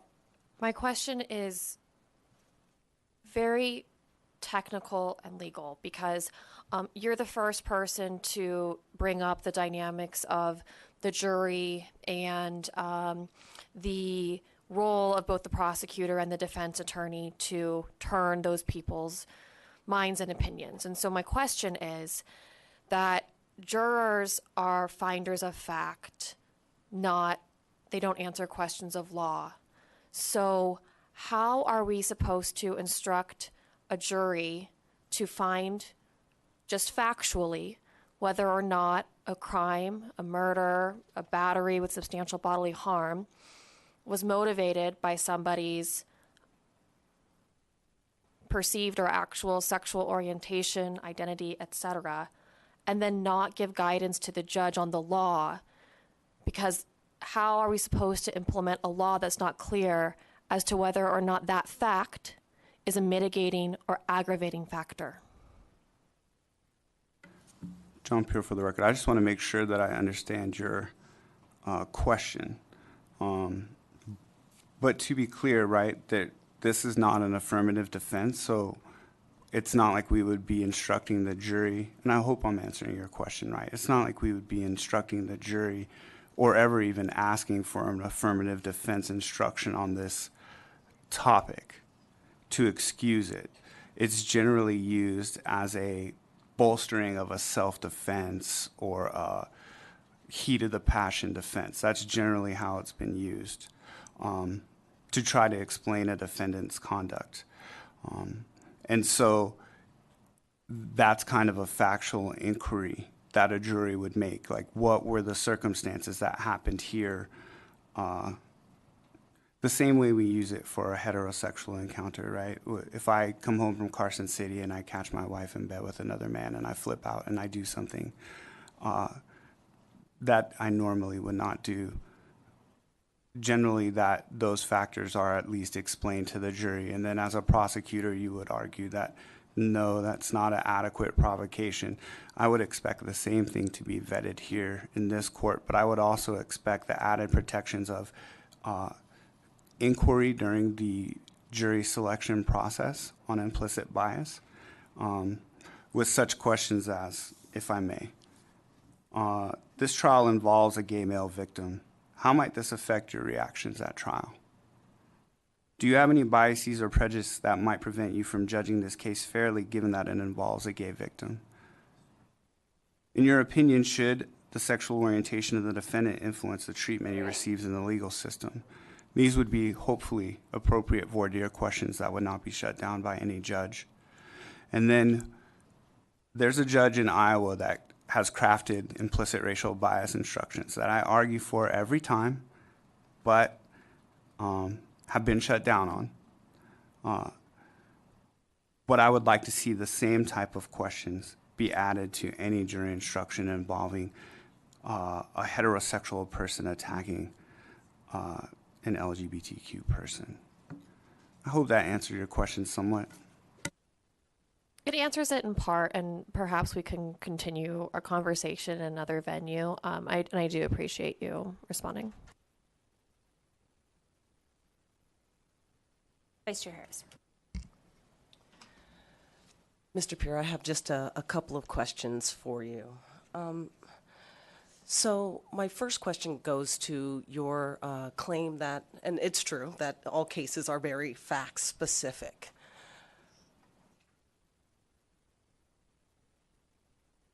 What facts could ever be presented where we should allow this to be a mitigating factor in someone's sentence?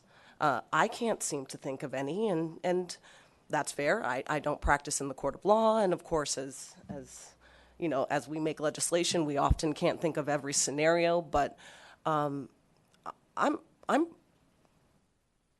really stretching here into to think of a time where this may ever be relevant in someone's claim to mitigate their actions. Do you have a clue? I mean, any particular idea where this might be important to someone and we should in fact allow them to present this? Thank you for your question, Senator Harris. John Pirro for the record. When talking about a few things in the language of the bill, there were some issues with the language that came up.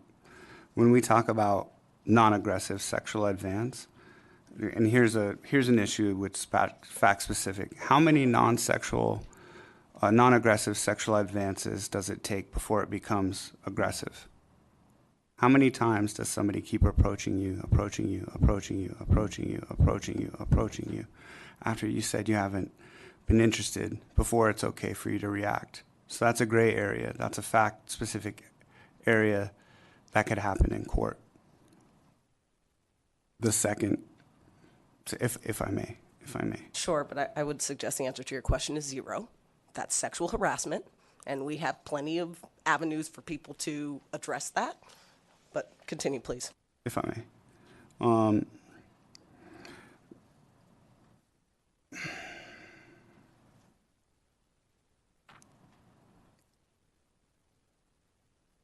Bringing it to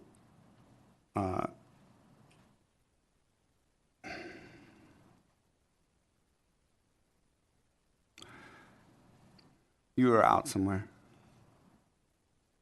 You go home with somebody. It's never been discussed what's about to happen.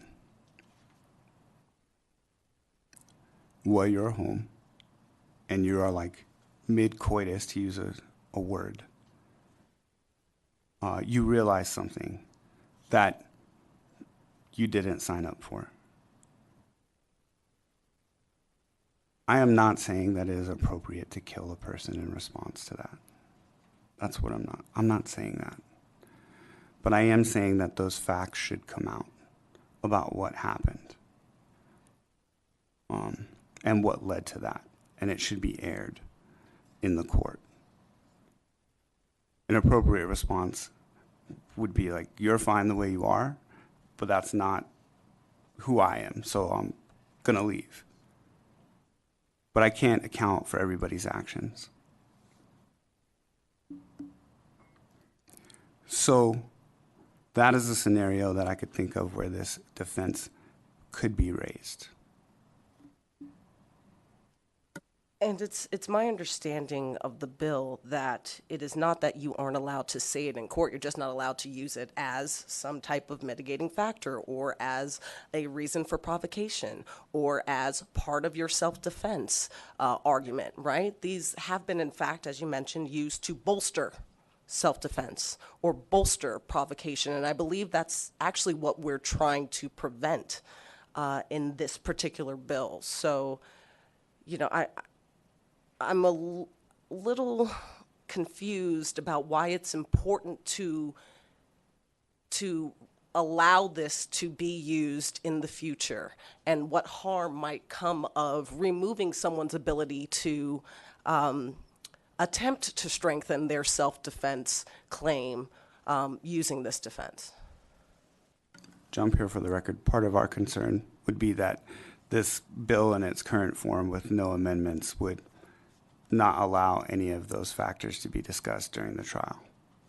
That's our concern with the bill, and that's why we tacked in the language solely that you should not be attacking anybody solely because who they are at all. That should never occur. Just one more quick follow-up, if I may, Madam Chair. So then my next question is about that term solely.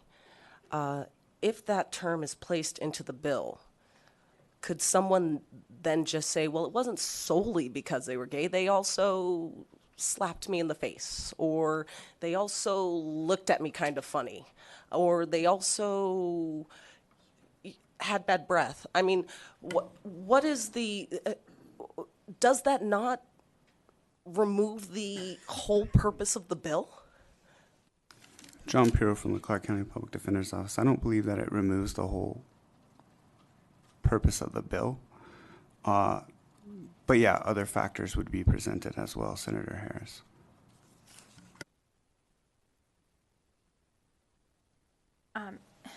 And I have just one quick question, Mr. Pirro, that was sort of spawned by some of your answers, because you asked, at what point does a repeated, unwanted, non-aggressive advance start to constitute something more than that?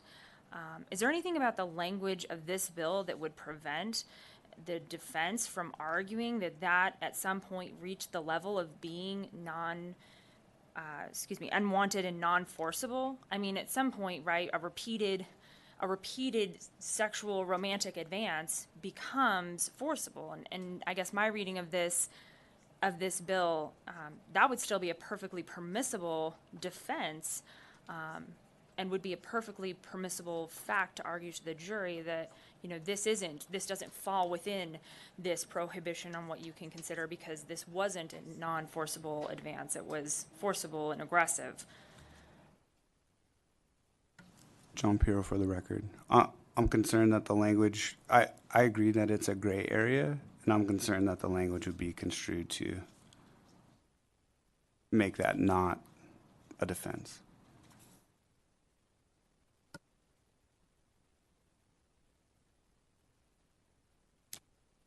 Senator Hansen.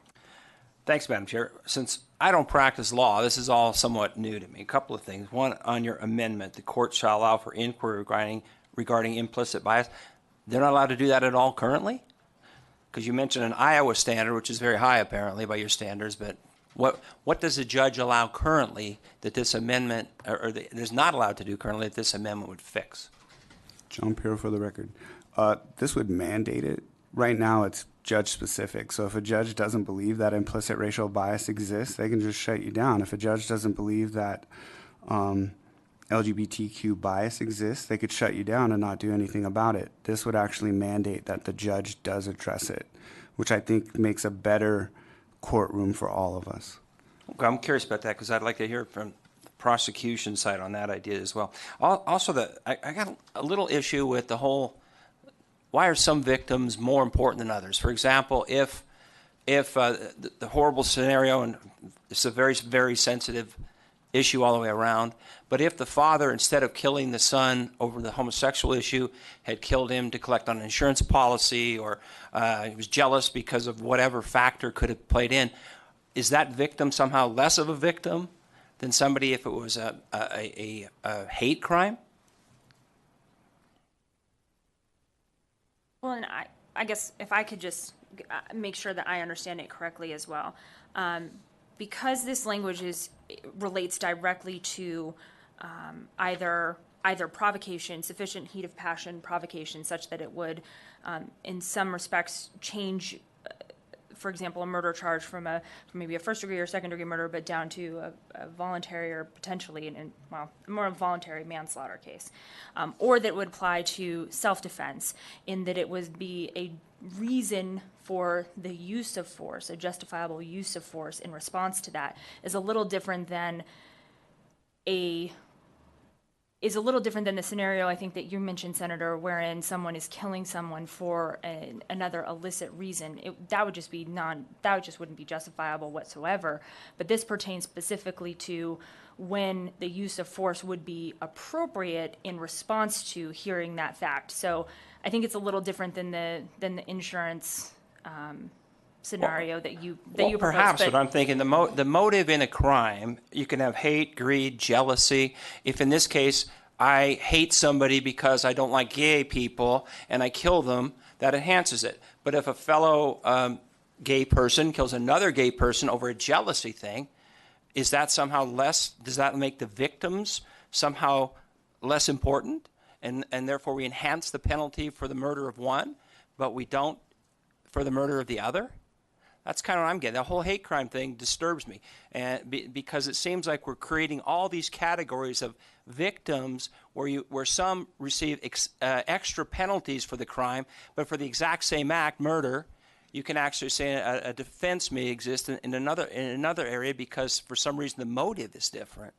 So to me, I don't know. You guys practice in these fields. It just seems to me just like you're worried about. We're making some victims of crimes or some defenses less applicable. Now we're also making some victims of crime actually with enhanced victimhood, if you will. They're somehow a greater level of crime because of one type of passion, motive, whatever, than in another. So and it's true, that is more generic, but it does definitely play into this whole thing. And so when I look at your amendment, what you've done to the bill, you've essentially gutted the bill compared to the original intent, and you've added this amendment. And I think I understand why, but the bigger question in my mind is like, is there a danger here on how we approach victims? Thank you, Senator Hansen. John Arascata, for the record. I appreciate, I think, the big picture comments that you've provided, and to some degree, they go to the heart of what I addressed in my opposition. Which I very much enjoyed, by the way. It was well done. Thank you. And I think you hit it on the head. As I stated, all of these issues need to be addressed in the court of law. It's our best place as a jury trial to have public discourse on the most sensitive and troubling topics, and a jury can resoundingly then distill the facts and evidence as presented to them, the mitigation, whatever the defense may be, and can come with a determination and resoundingly reject that defense or accept that defense. For all the examples we are provided, I think it's important to note, like as in the Shepard case, the court and the jury resoundingly rejected that defense. And I think that does more to advance the position of the LGBTQ community in having this discourse and having it resoundingly rejected, as opposed to having it swept to a degree under the table and prohibited from being used as a defense. I hope that answers your question. Well, my question is pretty broad in relation to all this, but it does. The whole heart of this issue goes around that question in my mind. Why are some victims of a crime where the passion is a different motive? Instead of hate, jealousy, greed, why are they somehow less of a victim in the eyes of the law? And that's what this kind of gets to me. But your presentation, I thought, was brilliant. It is a highly emotionally charged one, but as legislators, our job is frankly to not ignore the passion, but see the bigger picture. So I very much appreciated your comments. Thank you, Madam Chair. Senator Scheibel. Thank you. I have a follow-up based on your argument, or sorry, your response about arguing in court and letting juries kind of tell us what public opinion is, which defenses are good, which defenses are bad. And maybe they just don't cover this at my law school, but isn't that like exactly what we're not supposed to do? Aren't we not supposed to play off of people's emotions and get them to come to a verdict based on public opinion and how they feel about the different characters in the story? Aren't we supposed to give them the facts? And then isn't the legislature supposed to write the law that the judge then applies to the facts as found by the jury? Senator Scheibel, John Arascata, for the record. You're correct. But the jury is not going to, and perhaps I overstated to a degree, a jury's determination is then not the conscience of the community. But what we're saying is that, what I was trying to say is that a defense of this nature has many hurdles to get over before it's even presented to a jury. A judge has to determine, is it relevant? Is it admissible? Is it based in any type of, are there experts out there that can support the position that the defense is taking?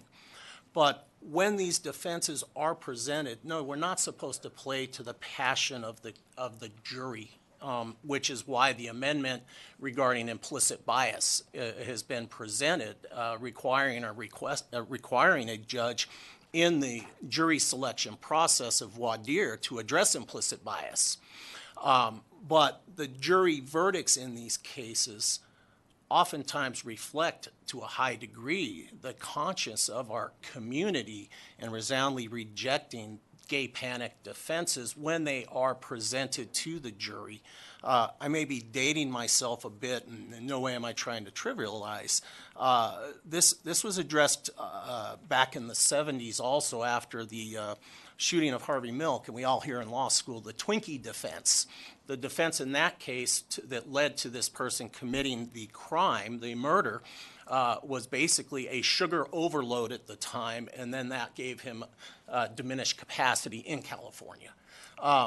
Again, resoundingly rejected. So I was just adding the point of how juries make the determination and saying resoundingly rejected, but that's after it's been given thoughtful consideration and debated within the courtroom, both sides presenting their witnesses, their evidence, their information, their arguments, so that a just and right determination can be made. And which is why we oppose the limiting of any defenses to be presented to the jury in our jury system. So I have one more follow-up. So you accurately described all of the hurdles that a defense has to overcome before you, as a defense attorney, are able to present it in court, including the admissibility, the relevance. You even touched on experts being able to opine on whether or not a defense has any basis in reality, to be frank. So you're saying that you anticipate that this defense is going to overcome all of those hurdles, and you want it available to you because you anticipate that you're going to be able to show that experts are going to back you up, and that a judge not only will but should allow this defense in court, rather, because this is your option right now, you're at a fork in the road, rather than have the legislature cut you off at the head and write a law that makes it inadmissible. The first option. We, as I stated in my remarks, and I'm sorry, John Arascata for the record, if a defense can overcome all of, as you called them, the hurdles, that it's shown to be relevant to the facts and circumstances of that specific case, that it is led to be shown to be admissible, that perhaps there is an expert that supports that that was that person's state of mind and that was provocation that led to that crime, then yes, it should be presented to a jury on any defenses. Okay. I have a different question now, if I may. And you're the public defender in Washoe County, right? Yes. So how are you going to deal with all of the deputy public defenders who, or any deputy public defender who is now going to be stuck with this decision to make about their ethical obligation to represent their client, their ethical obligation to their law, and their obligation to follow their own moral compass if there is no law that prevents the introduction of this defense, and they have a client who really, really wants to argue to the jury that they punched that guy in the face or they smashed in his head because they thought he was a woman and found out that he was actually trans. I mean, how are you going to deal with those cases with your attorneys? I think what you're asking, for the record, John Arascata, what you're asking is the question that public defenders are asked every day. How can you defend those people? And as public defenders, we don't have a choice of turning away a client. I was in private practice for 21 years. If there was a case that I didn't feel that my heart was into or that it flew in the face of my moral compass, I could reject that. As public defenders, we don't have that luxury. And we would have to analyze the case, make our own determinations, because a client those strategic or tactical decisions are not within the client's decision-making wheelhouse. A client gets to decide who their lawyer is, whether they go to trial, and whether they testify. The attorneys can decide the strategy and tactics. I would rely on the good judgment of my deputies to make their determination on the defense that they want to present for the client. If I may, I think what I'm getting at is there are plenty of other defenses that aren't available. A client walks in and says, well, I was drunk when it happened. And as a defense attorney, you get to say to them, well, that's not a defense. Or they say, well, I was really, really mad when it happened. You can say, well, that's not a defense. Wouldn't it be to your advantage if they came in and said, well, I found out he was gay, to be able to say, well, that's not a defense. Let's keep talking. John Arascata, for the record, with all respect, no. We need to be able to, as defense attorneys, explore all options for our clients and make determinations on what is the quote-unquote best defense to put forward. So our opposition is I'm opposed to the limiting of any defenses because there are all these controls and hurdles that must be overcome for that defense to be presented to a jury. And it's in the courtroom and in the jury system that these issues are best addressed as opposed to being legislated away. Vice Chair Harris. Thank you, Madam Chair. I just wanted to say that I truly appreciate you as public defenders sitting here and trying to ensure that you have as many tools as you can to defend those who need your services. And I just would like to state that, yes, it is in fact our intention to remove one of those tools in the same way that we have removed voluntary intoxication and however long the list is. At one point, you might have been able to bring up that defense, and I'd be interested to know if you all would be here arguing the same thing. I presume the best of you, so that you would. But in the way that I understand our government works, we make the laws, courts then interpret them and apply them. And we here have an opportunity to make another law that the courts will then interpret and apply without infringing upon that branch's ability to do its job. And so I just want to make a statement that, I appreciate you guys, and this is what we're supposed to do, and this is what you all are supposed to do. So as far as I'm concerned, system's working. Thank you, Madam Chair. Thanks. Anyone else wishing to speak in opposition to Senate Bill 97? I don't see anybody. Okay, anyone wishing to speak in the neutral position on Senate Bill 97? Okay, with that, Chair Yamamoto, Vice Chair Rush, we would offer you to make any closing remarks, if you would like, up here at the dais.